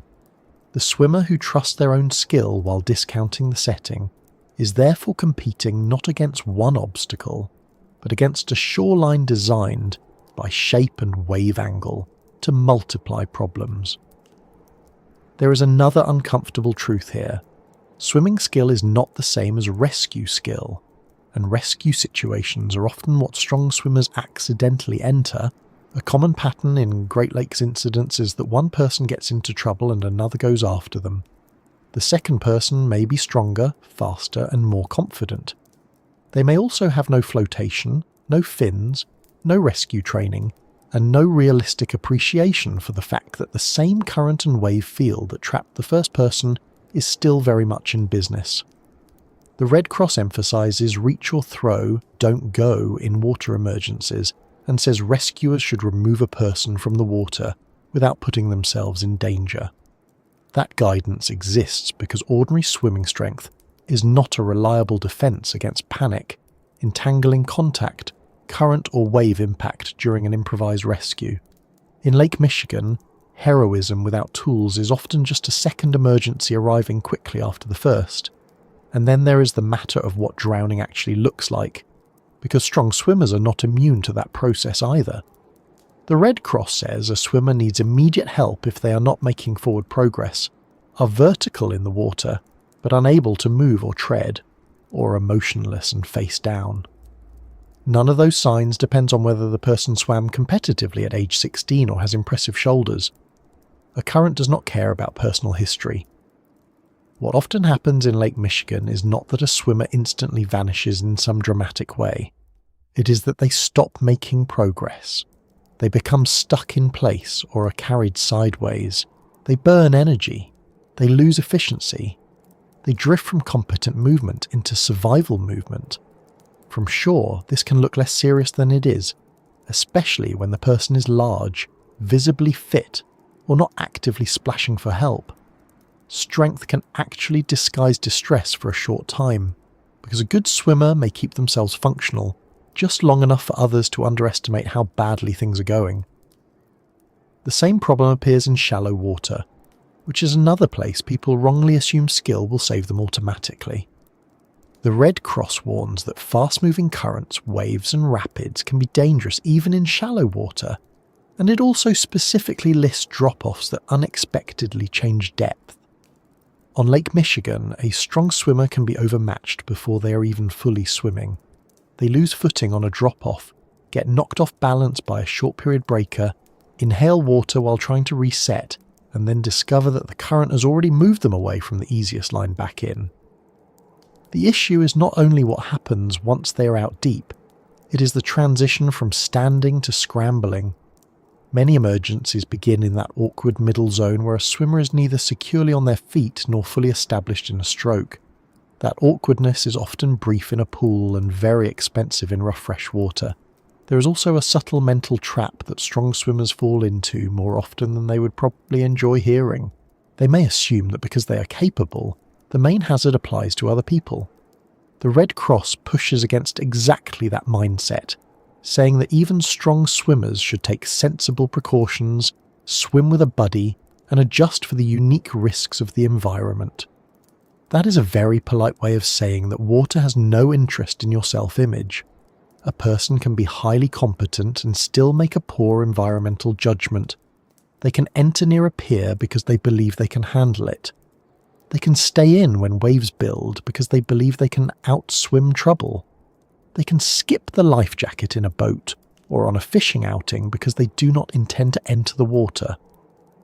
The problem with all three decisions is that they treat intent and ability as if they control the setting. Lake Michigan has a very long history of disagreeing with that approach. That history is not small. The National Weather Service's Great Lakes Current Incident Database says each summer there are, on average, about 12 fatalities and 23 rescues due to dangerous currents on the Great Lakes, and that most of these current-related incidents occur on Lake Michigan. It also notes that structural currents, rip currents, outlet currents, longshore currents, and channel currents are the current types that most often claim lives. This matters because it shows that the lake is not producing one quirky or rare failure mode that only surprises tourists once in a generation. It is producing a repeatable set of conditions that continue catching people year after year.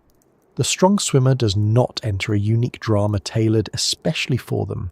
They enter a pattern, and patterns are often more dangerous than freak events, because they lull people into familiarity while remaining entirely capable of killing the next person who assumes they will be the exception.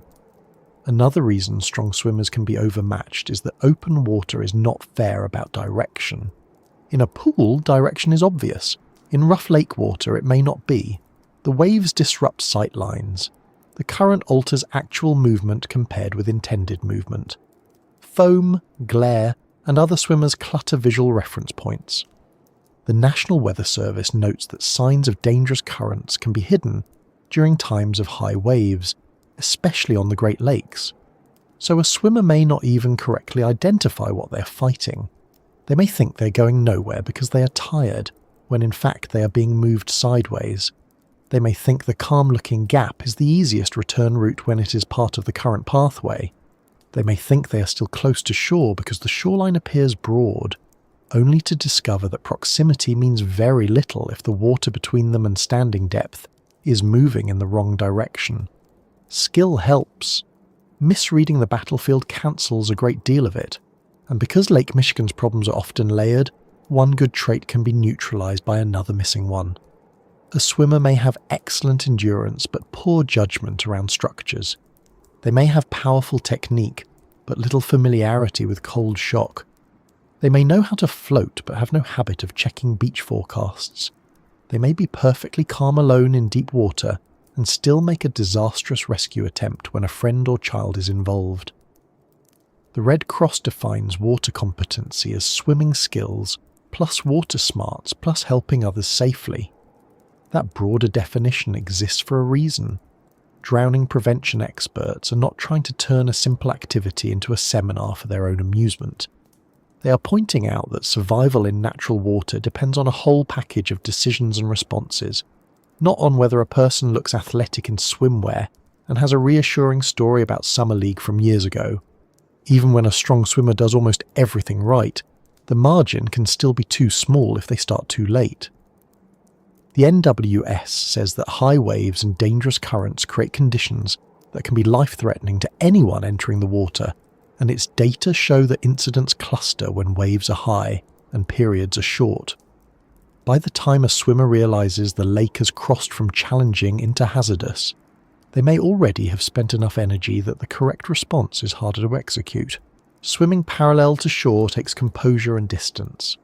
Floating requires trust at the exact moment the body most wants to fight. Calling for help requires accepting the failure of self-rescue, which is not a delightful psychological step for anyone, and perhaps especially not for someone accustomed to being capable. Strong swimmers, in other words, are still human. Their lungs tire, their judgment can lag behind conditions, their pride can cost time. And in Lake Michigan, time is often the first thing the water takes from people. So the real answer is not that strong swimmers are secretly weak. It is that Lake Michigan is asking more than strength. It asks for environmental reading, humility, timing, cold water respect, current awareness, recovery between waves, and the willingness to stay out when the conditions are wrong. It asks people to understand that good swimmer is not a force field. The Red Cross says natural water requires additional knowledge and skills, and the National Weather Service says dangerous waves and currents can turn the water life-threatening even for experienced swimmers. Put those together, and the lesson becomes fairly plain. Swimming ability is one tool. Lake Michigan is a whole system. When the system is working against a person, one tool is often not enough. And that is precisely why so many tragedies begin not with obvious recklessness, but with a much softer and more common mistake, the very human habit of looking at a beautiful day, a crowded beach, a shining lake, and deciding that something this inviting surely cannot be as dangerous as it is. And that softer mistake is often the one that does the most damage, because it does not feel like a mistake at all. It feels reasonable, it feels cheerful, it feels like common sense. The sky is blue, the sand is warm, other people are already in the water, children are laughing, someone is carrying a folding chair with the determined dignity of a person who plans to do absolutely nothing for several hours and considers this a major achievement. Everything about the scene suggests permission. Nothing about it seems to say danger. And yet the National Weather Service repeats the same advice across Great Lakes safety pages for a reason. Before you enjoy a nice day at the beach, you should know the swim risk, beach status, and expected weather conditions. That warning exists precisely because a nice day and a safe water day are not always the same thing. The human mistake is not stupidity. It is trust built from appearance, We are visual creatures, and bright weather changes the way we judge risk. A grey, windy shoreline tends to make people cautious automatically. A bright shoreline does the opposite. We read sunlight as reassurance. We treat warmth as friendliness. We assume a crowded beach means someone else must already have checked whether the conditions are reasonable. In practice, that often means nobody has checked carefully enough. The National Weather Service's Great Lakes guidance says, know before you go, check the beach forecast, be cautious in cold water, stay dry when waves are high, steer clear of the pier, and designate a water watcher. Those recommendations would be unnecessary if the ordinary summer scene reliably warned people on its own. It does not. The whole point of the guidance is that the scene can look inviting while the water remains dangerous. There is also a quiet social force at work. A beach full of people feels safer than an empty one.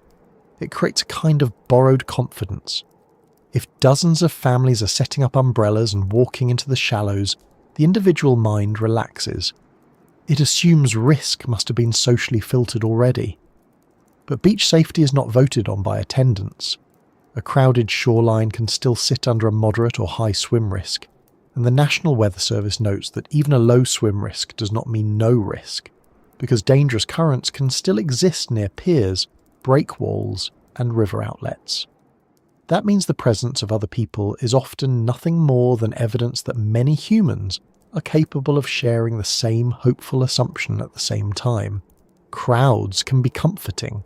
They are not a substitute for wave height, current behaviour, or official hazard information. The phrase "beautiful day" is especially misleading around Lake Michigan because so many of the lake's deadliest conditions do not look dramatic from shore. The National Weather Service says dangerous currents and breaking waves are common in the Great Lakes region, and its beach hazard guidance emphasises that high waves and strong currents can make conditions life-threatening to anyone entering the water. Yet none of that requires ugly weather in the ordinary sense. It does not require a dark sky, a storm siren, or a cinematic horizon. It only requires the right combination of wind, wave energy, shoreline geometry, and human inattention. A sunny beach with white water can still be a very bad place to swim.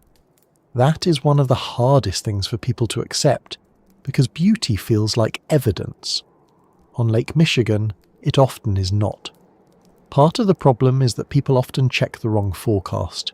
They may look up whether it will rain, they may glance at the air temperature, they may note that the afternoon seems warm and decide that is enough planning for one morning. But Great Lakes safety guidance repeatedly says people should check swim risk, beach status, and expected weather conditions before heading out. The marine and beach forecasts exist because the relevant danger is often in the water conditions rather than in the picnic conditions. A day can be wonderful for sitting on the sand and poor for entering the lake. Those are different categories. The human mistake is that we often collapse them into one, as though a beach day were one single thing instead of two separate questions. Is it pleasant to be here, and is it safe to be in that water? Lake Michigan is very good at making those answers diverge. That divergence becomes even more deceptive when air and water disagree. The National Weather Service warns that Great Lakes water can remain in the 40s and 50s, even when the air is warm, and that cold water shock and hypothermia are real dangers. This means a beach can present every outward sign of summer while hiding a very dangerous first contact with the water. People feel heat on land, so they imagine relief in the lake, but the body reacts to water temperature, not to the optimism generated by sunshine. A bright day can therefore lower caution at exactly the moment caution is most needed. The whole environment says relax, while the lake itself is holding on to conditions capable of producing cold shock in minutes. That is not just irony. It is one of the central reasons beautiful days can be dangerous ones. There is another ordinary error folded into this. On a beautiful day, people become more willing to improvise. They stay longer, they wander farther, they make small decisions without much discussion. A child wants to go in again. A teenager decides to jump from the pier because it looks fun and everyone else seems relaxed. An adult who had no intention of swimming ends up wading deeper than planned because the water looks manageable. The Red Cross warns that swimming in natural water is more challenging than swimming in a pool, and says people should be water competent for natural environments before entering lakes and rivers. It also emphasises that water safety is about swimming skills, water smarts, and helping others safely. That guidance exists because many emergencies do not begin with large, obvious recklessness. They begin with pleasant improvisation in an environment that does not forgive it well. A beautiful day also encourages distraction, and distraction around water is unusually expensive. The Red Cross says a child or weak swimmer can drown in the time it takes to reply to a text, check a fishing line, or apply sunscreen. The National Weather Service's Great Lakes campaign likewise tells visitors to designate a water watcher and understand the signs of drowning. That pairing matters. When a place feels friendly, adults naturally divide attention. They talk, eat, look at their phones, adjust umbrellas, check coolers, and generally behave like human beings who think they are in a leisure setting. But water emergencies are often fast and quiet, especially when currents are involved. A shoreline full of sunlight and noise can make it easier, not harder, to miss the early signs that someone is no longer playing, standing, or making progress. The day feels relaxed, so the watching becomes relaxed too. The lake does not reward that style of supervision. That quietness is part of what makes the whole thing so unsettling. People often expect danger to announce itself loudly. They imagine frantic splashing, clear cries for help, and enough visible struggle to trigger everyone nearby into the same correct conclusion. But both the Red Cross and National Weather Service safety materials stress that drowning can be swift, and that recognizing distress matters. Someone who is vertical in the water, not making forward progress or keeping their mouth at water level, may already need help. On a beautiful day, those signs are easier to miss because they do not fit the emotional tone of the setting. The beach is supposed to be cheerful. Our minds are poor at switching from cheerful to urgent when the visual evidence is subtle. That is another way beauty interferes with judgment. It does not just lower caution before trouble, it slows recognition once trouble has started. There is also the irresistible little sentence people say at beaches everywhere: "It looks fine." That sentence does an astonishing amount of work for something with so little factual content. Lake Michigan often looks fine right up until the moment the person evaluating it has to deal with current, cold, or wave timing personally. The National Weather Service's Great Lakes Safety Guidance says dangerous currents may still be present when waves are greater than 3 feet, and that the signs of those currents can be hidden during times of high waves, especially on the Great Lakes. So the shoreline can present exactly the sort of visual ambiguity that encourages casual approval. It looks active, maybe a little rough, but not necessarily alarming. To a trained or informed eye, those same conditions may already mean stay out. The phrase "looks fine" is often just a confession that someone has not checked the right information. Warning systems exist to interrupt that casual confidence, but they only work when people treat them as more meaningful than their own impression. The National Weather Service says beach warning flags and signs are there to protect visitors, and that people should read and obey them. It also notes that flag meanings can vary by area, which makes checking local signs important. Surf and beach forecasts provide low, moderate, and high-risk information precisely because the water cannot be judged reliably by eye alone. Yet beautiful weather tends to make signs feel advisory in the weakest possible sense, like suggestions from an overly cautious aunt who means well but has never seen anyone have any fun. That is an emotional error. Those flags, statements, and forecasts are not trying to spoil the day. They are translating physical conditions into something ordinary beachgoers can act on before the water acts on them. The same mistake appears in relation to structures. On a bright day, piers and breakwalls look scenic. They look like the best place for photos, fishing, strolling, and the occasional terrible decision that begins with, "Watch this." But the National Weather Service says dangerous currents near piers and breakwalls are extremely dangerous for swimmers and can lead to drownings, and it repeatedly advises beachgoers to steer clear of the pier. The beauty of the structure, The pleasantness of the weather and the familiarity of seeing other people nearby all conspire to make this advice seem overly strict. Yet a majority of Great Lakes current-related incidents occur near piers and breakwalls. The mistake, again, is believing that because something is attractive and popular, it must be forgiving. Lake Michigan keeps refusing that logic.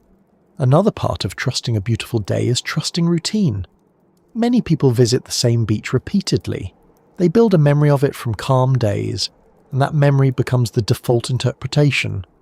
It was fine last time. It is usually fine. We know this place.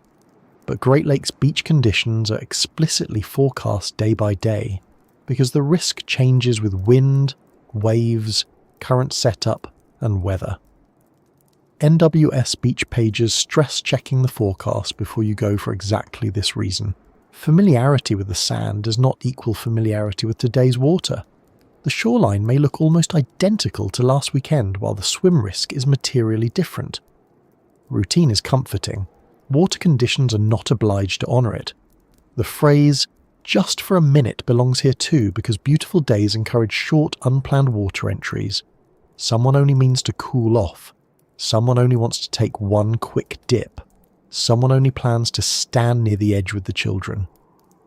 The Red Cross says drowning can happen in the time it takes to check a text or apply sunscreen, which is its way of reminding people that water does not require a long session to become life-threatening. In Lake Michigan, where cold water, uneven bottoms and currents can all turn an ordinary moment into an emergency quickly, just for a minute is not really a safety category at all. It is often a way of bypassing the preparation one would have done for a longer swim. The body unfortunately does not give partial credit for modest intentions, and because people are social creatures, beauty tends to lower the threshold for imitation. Someone sees others jumping from a pier, swimming near a structure, or venturing farther out, and it begins to feel normal.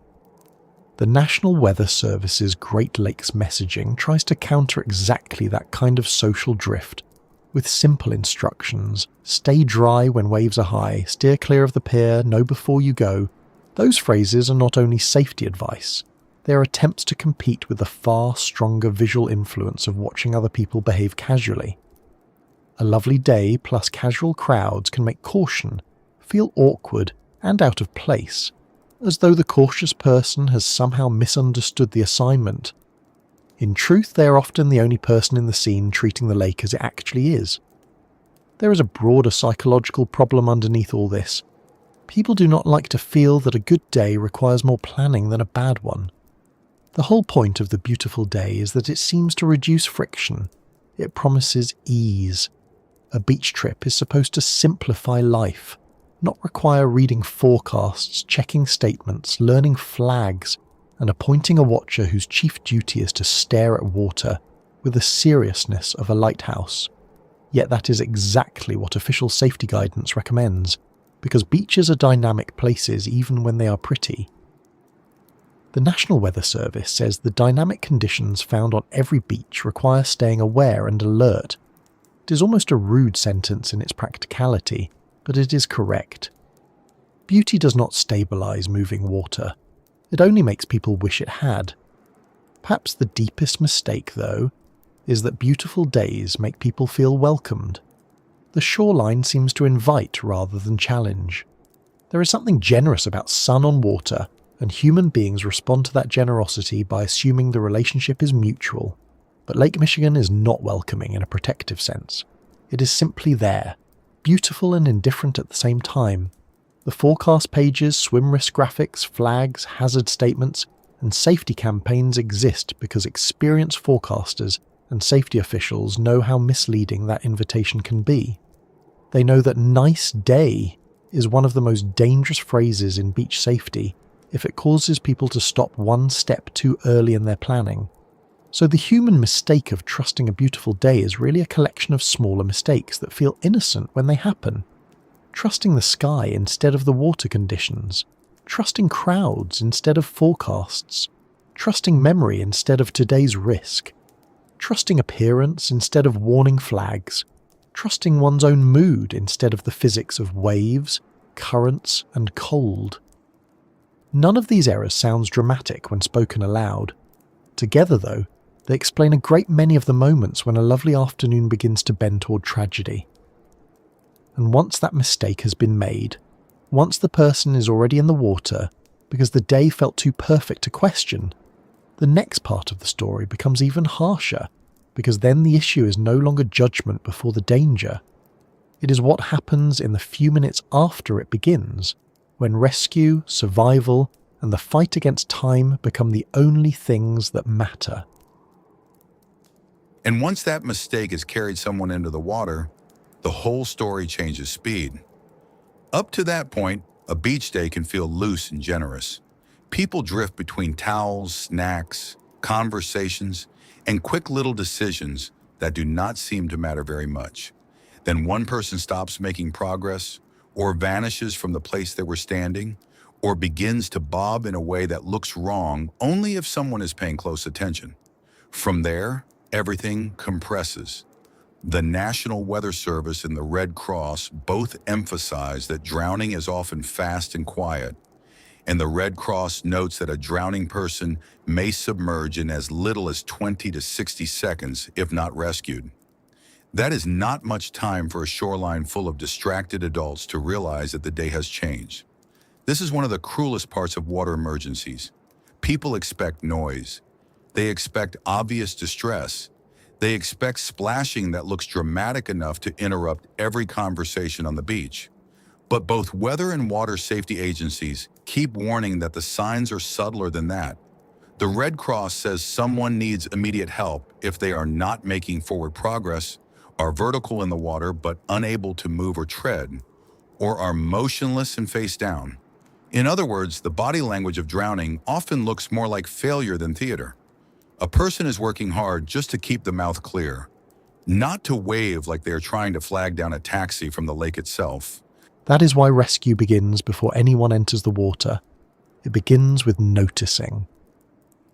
The Red Cross and the National Weather Service both stress close supervision and active watching, and the Red Cross says a child or weak swimmer can drown in the time it takes to reply to a text, check a fishing line, or apply sunscreen. That sentence sounds almost offensively practical, but it is useful because it cuts through the beach day fantasy that attention can be half divided and still count as supervision. Around Lake Michigan, where waves, cold, and currents can remove a person's visible competence quickly, a watcher is not a decorative extra. A watcher is the person buying back seconds before they are gone. And once distress is recognised, the next fight is against the wrong kind of help. Water has a nasty habit of turning generosity into additional victims when that generosity is improvised. The National Weather Service says many people have died trying to rescue rip current victims. The Red Cross says reach or throw, don't go, and explains that helpers should assist without putting themselves in danger. NOAA and the Weather Service both advise calling 911 or getting a lifeguard if one is present, then throwing something that floats if possible. The human chain, beloved by urgency and terrible judgment, is specifically warned against by the National Weather Service because those rescuers may end up needing rescue too. That advice can feel almost cold when heard from the sand. Someone is in trouble. Every decent instinct says go now. But Lake Michigan is particularly unforgiving of that instinct because the same waves, currents, and cold that trapped the first person remain fully available for the second. The Weather Service says even lifeguards attempt rip current rescues using flotation devices, and it warns never to enter the water without flotation if a rescue must be attempted. That is a very humbling point.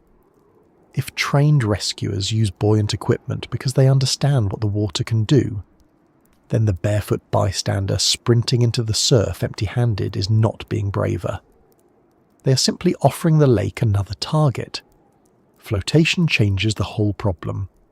A thrown ring, rescue tube, boogie board, cooler, raft, or even something less elegant but buoyant can interrupt the countdown by giving the person one thing the lake is trying very hard to deny them, which is time. The National Weather Service specifically advises throw in something that floats, and NOAA's rip current safety guidance says the same. a floating object does not solve the current. It does not flatten the waves or warm the water, but it can keep the mouth out of the lake for long enough that panic loosens its grip a little and professional help has a chance to arrive. In a rescue, even ugly flotation is beautiful. The lake has no standards for aesthetics.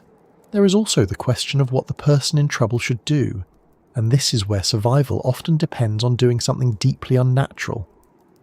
The National Weather Service's rip current guidance says not to panic, to relax and float to conserve energy, and if able, to swim parallel to shore until free of the current, then angle back in. If unable to escape, the advice is to float and wave or yell for help. That sounds simple when read on a screen. In the water, it can feel like asking a trapped person to become a philosopher. Everything in the body says fight directly toward land, because land is where towels and shoes and not drowning are supposed to be. But the current does not care about emotional logic. It only cares about direction and force. This is one reason survival in the first minutes is so much about energy management. A panicked swimmer burns oxygen and strength very quickly. A person who tries to overpower a rip current head-on often discovers that effort and progress have become strangers. The National Weather Service and NOAE both say the safer strategy is to conserve energy, float if possible, and move out of the current's narrow path rather than fighting its full length. That advice matters especially on Lake Michigan, where waves arrive close together and can interrupt every attempt at orderly breathing. If the person can switch from beat the lake immediately to stay afloat and buy a little time, their odds improve, not because the situation becomes kind, but because it becomes slightly less self-destructive. Of course, survival is not only about the victim, it is also about the people on shore knowing what order things should happen in. The Red Cross lays out a chain of drowning survival that begins with recognizing the trouble and shouting for help, then rescuing and removing the person without putting yourself in danger, then calling emergency medical services, then beginning rescue breathing and CPR, and using an AED if available.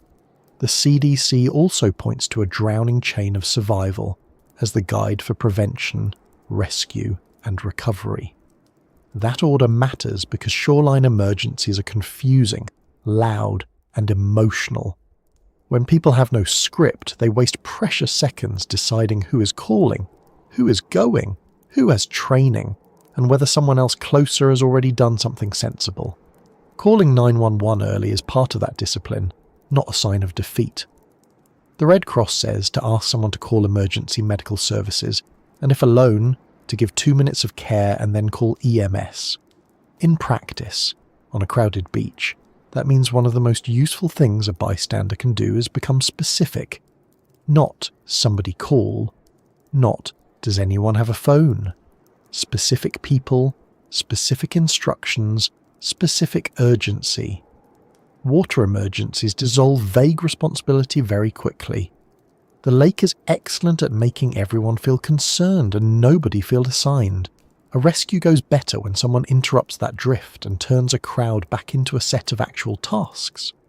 And then there is the shoreline itself, which is often a poor place for calm thinking. People are wet, frightened, and sometimes convinced that if the victim is back on sand, the crisis has passed. That is not always true. The Red Cross says that after removal from the water, rescue breathing and CPR may be needed, and an AED should be used if available. Its drowning resuscitation guidance also notes that drowning is a low oxygen process, which is why breathing support matters. This is one of the moments when ordinary people most wish they had taken the CPR class they postponed, because life was busy, and the calendar was full, and surely nothing so dramatic would ever require them to remember where hands and breaths are supposed to go. Yet this is exactly the kind of afternoon when that missing class becomes painfully real. The body pulled from the water may not look as dramatic as people expect either. Drowning injury is caused by lack of oxygen, not by some cinematic quantity of water sloshing where it should not be. And the Red Cross notes that old terms like dry drowning and secondary drowning are misleading and no longer used the way people think. What matters in the moment is whether the person is responsive and breathing normally. and whether emergency care starts quickly. This is another uncomfortable correction to movie logic. Rescue is not a single dramatic cough followed by blanket-wrapped gratitude and a meaningful stare into the distance.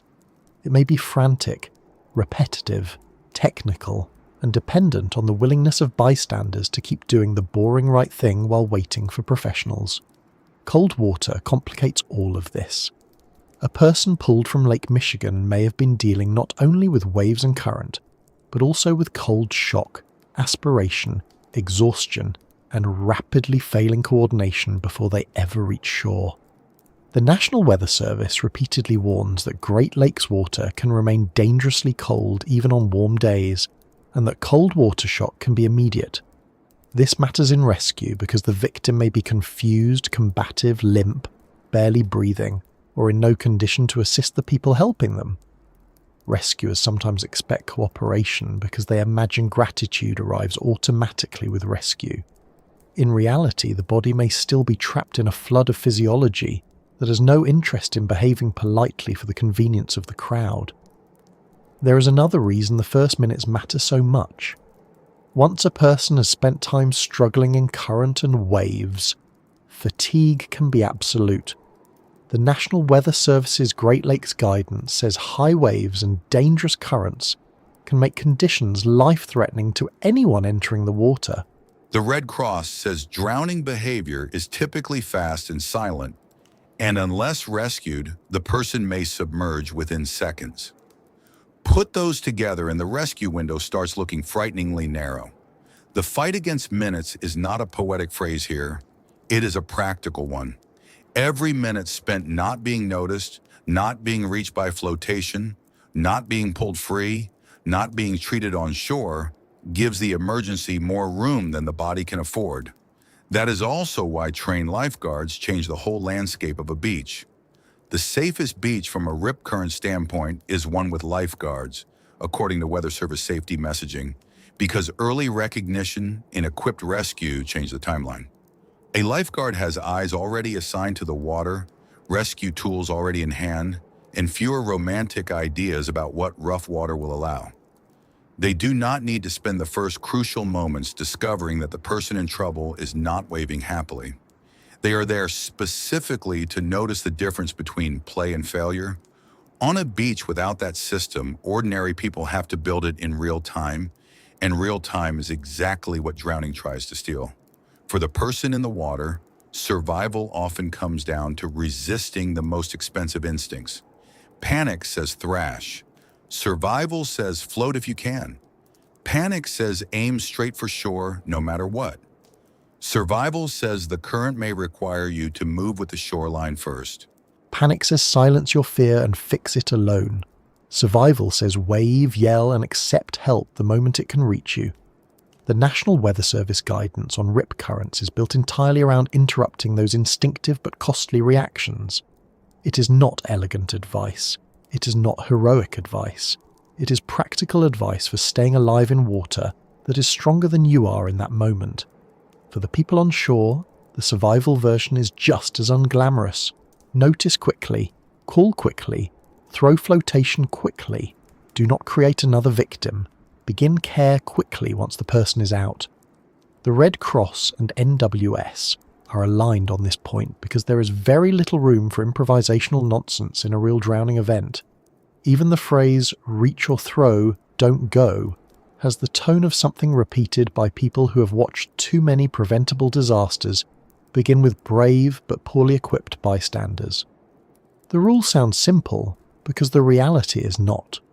When the water is moving badly, simplicity is one of the few mercies available, and if the victim does survive, the minutes afterwards still matter. The Red Cross chain of survival includes transfer of care to advanced life support, and the CDC likewise frames drowning response as a sequence that continues beyond removal from the water. That means rescue is not over just because the person is lying on the sand and everyone is crying with relief. Breathing can remain impaired, consciousness can fluctuate, the body may need oxygen support, CPR, AED use, warming, and professional evaluation. Relief is understandable, but it should not arrive early and decide that medicine has become optional. Beaches are not hospitals, no matter how many striped towels and coolers they contain.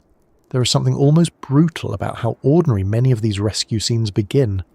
A bright afternoon, sand sticking to damp feet, someone looking up because a voice changed tone. Then, all at once, the beach reorganizes itself around one set of tasks: call, point, throw, run, pull, breathe, count, wait for sirens. None of that feels like the kind of thing that should belong to a family outing or a weekend drive to the water, but Lake Michigan has a long record of forcing those two realities into the same hour. The shoreline can move from leisure to emergency without changing its lighting at all, and perhaps that is why the fight against minutes feels so stark around this lake. It strips away nearly everything except sequence and timing. Seconds matter because distress is easy to miss. Minutes matter because cold, fatigue, and oxygen loss do not wait while a crowd decides what to do. The right object thrown at the right time matters. The right phone call matters. The right refusal to become a second victim matters. The right hands beginning care on shore matter. Survival in these moments is often less about dramatic strength than about small, correct actions arriving quickly enough to interrupt a process that otherwise keeps going. So when Lake Michigan turns deadly in minutes, rescue has to become just as quick in spirit, even if the body and the conditions make everything feel clumsy and slow. That is the hard discipline of it. Notice before denial settles in. Help without feeding the disaster. Give flotation before heroics. Start care before relief gets lazy. Because once the lake has taken control of the timeline, every human success at the shore is really an argument with time itself, and not always a winning one. And that leaves us with the quietest part of the whole story, the part that arrives after the waves, after the sirens, after the shouting, when the beach looks almost normal again, and the water goes back to being beautiful, and yet nothing about it feels quite the same. And after all of that, after the wind and the wave periods and the cold shock and the currents that move where most people never think to look, what remains is something very plain. Lake Michigan is not dangerous because it is dramatic all the time. It is dangerous because it can look ordinary while behaving in ways that are not ordinary at all. It can offer a bright beach, warm sand, and a calm first impression, then ask far more of a person than they are ready to give. The National Weather Service's Great Lakes Safety Guidance says plainly that dangerous currents and breaking waves are common, that high swim risk conditions can be life-threatening to anyone entering the water, and that beachgoers should check swim risk, beach status, and expected conditions before heading out. That is the practical summary of everything we have been tracing. The lake does not need to look hostile to be hazardous. It only needs the right conditions, and those conditions often arrive inside a scene people would normally call beautiful. That is why the phrase, "the water remembers no one," feels so severe and so accurate. The lake does not keep track of who grew up nearby, who visits every summer, who once swam competitively, who only meant to wade for a minute, who has good intentions, or who came to the beach in the soft confidence of a sunny afternoon. It does not sort people into categories of deserving and undeserving. It does not bend its force around family tradition or personal confidence, or the comforting logic that bad things should only happen on bad-looking days. The same current will take the cautious person who trusted the wrong spot and the reckless person who ignored every warning. The same cold water will hit a strong body and a weak one without changing its temperature in the slightest. That is not cruelty in a moral sense. It is indifference in a physical sense. And physical indifference is one of the hardest things for human beings to accept because we are always trying to bargain with it. We want the day to count. We want our intentions to count. We want our familiarity with the place to count. The lake counts wind, depth, temperature, fetch, wave period, bottom shape, and time. And time in the end is the real knife edge in this story. So much of what makes Lake Michigan deadly happens quickly. The water can remain cold on warm days. The waves can build fast enough to create dangerous currents. The bottom can fall away in a step. A strong swimmer can become an exhausted one in a matter of minutes. A bystander can become a second victim by entering the water without flotation or a plan. The Red Cross says drowning can happen in the time it takes to reply to a text, and that a person may submerge in as little as 20 to 60 seconds if not rescued. The National Weather Service says many people have died trying to rescue others, which is why the guidance remains reach or throw, don't go, and why trained rescues rely on flotation, fast recognition, and immediate emergency response. These are not overly cautious phrases written by people who dislike beaches. They are short versions of a much longer history. There is something sobering about that history, because it removes the idea that these are rare, almost mythic events. They are not. The National Weather Service's Great Lakes Current Incident Database shows that most current-related incidents on the Great Lakes occur on Lake Michigan, and that the common current types include rip currents, structural currents, outlet currents, longshore currents, and channel currents. Those are not freak accidents in the sense people often mean. They are recurring patterns in a place that receives enough visitors, enough warm weather trust, and enough changing conditions to repeat the lesson again and again. The same shoreline features that make the lake scenic also make it mechanically complicated. The same big open water that makes the horizon feel peaceful gives the wind room to build force. The same shallows that invite children and relaxed adults to wade also hide bars, troughs, and sudden transitions that can move a person from comfortable footing into a fight for balance and breath before anyone has fully understood what changed. It is worth saying too that none of this means the lake should be feared in a theatrical way, or avoided as if it were some cursed stretch of water best left to gulls and weather instruments. That would be too simple and not especially useful. People live around Lake Michigan, work around it, fish on it, boat across it, walk beside it, and return to it for the same reason people return to big water everywhere. It clears the mind. It opens the horizon. It gives shape to a place. It can be restorative in ways that are very practical and deeply felt. The point is not to strip the lake of beauty. The point is to stop treating beauty as protection. A beach can be pleasant and still deserve caution. A day can be lovely and still call for checking the conditions first. A place can be beloved and still require rules that are followed every single time rather than only when the sky looks threatening enough to embarrass no one into caution. That is part of what mature respect looks like around water. It is not panic, it is preparation. It is understanding that the best way to keep the day pleasant is often to be slightly less casual than the scenery encourages. It is checking the beach forecast instead of assuming the weather app has told the whole story. It is reading the flags. It is paying attention to waves rather than only to sunshine. It is recognizing that a crowd in swimsuits does not constitute an expert panel. It is staying away from piers and breakwalls when waves are up, because the National Weather Service says a majority of Great Lakes current-related incidents occur near those structures. It is treating river mouths and outlets as hazards, rather than inviting warm patches. It is knowing that even low swim risk does not mean no risk, especially near structures and outlets. It is putting a life jacket on a body before that body has to negotiate cold water and panic at the same time. And perhaps most of all, it is understanding that water emergencies do not usually begin with villains. They begin with ordinary choices.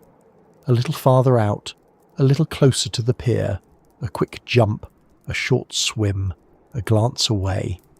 A decision not to check the swim risk because the sky seems persuasive enough.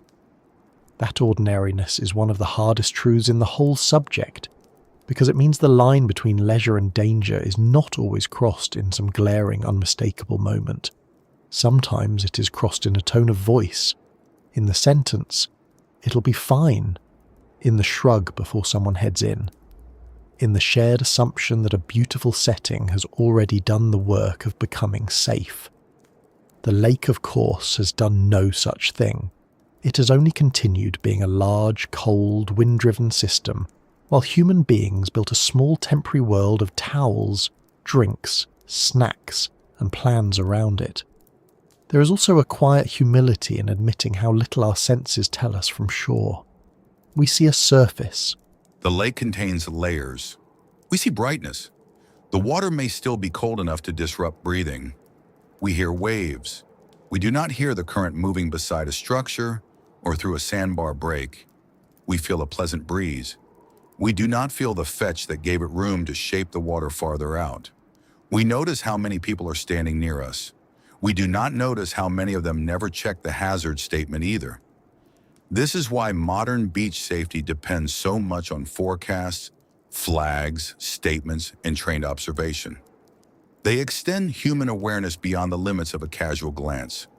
They are not there to replace common sense so much as to correct the parts of common sense that fail in a place where surface appearance tells only a fraction of the story.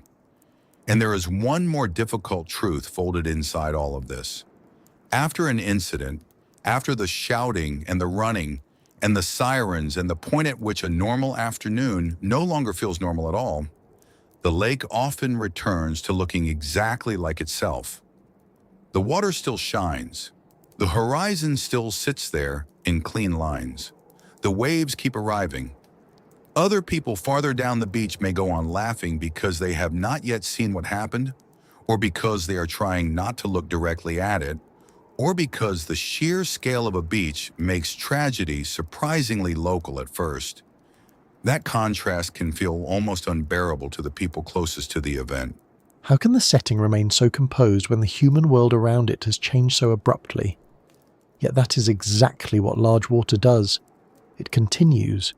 It does not hold the scene for mourning. It does not dim itself in acknowledgement. It resumes being what it was. And in that sense, yes, the water remembers no one. That is not a sentimental line. It is a warning against projection. We are always tempted to imagine that the places we love hold some special regard for us, because we hold regard for them.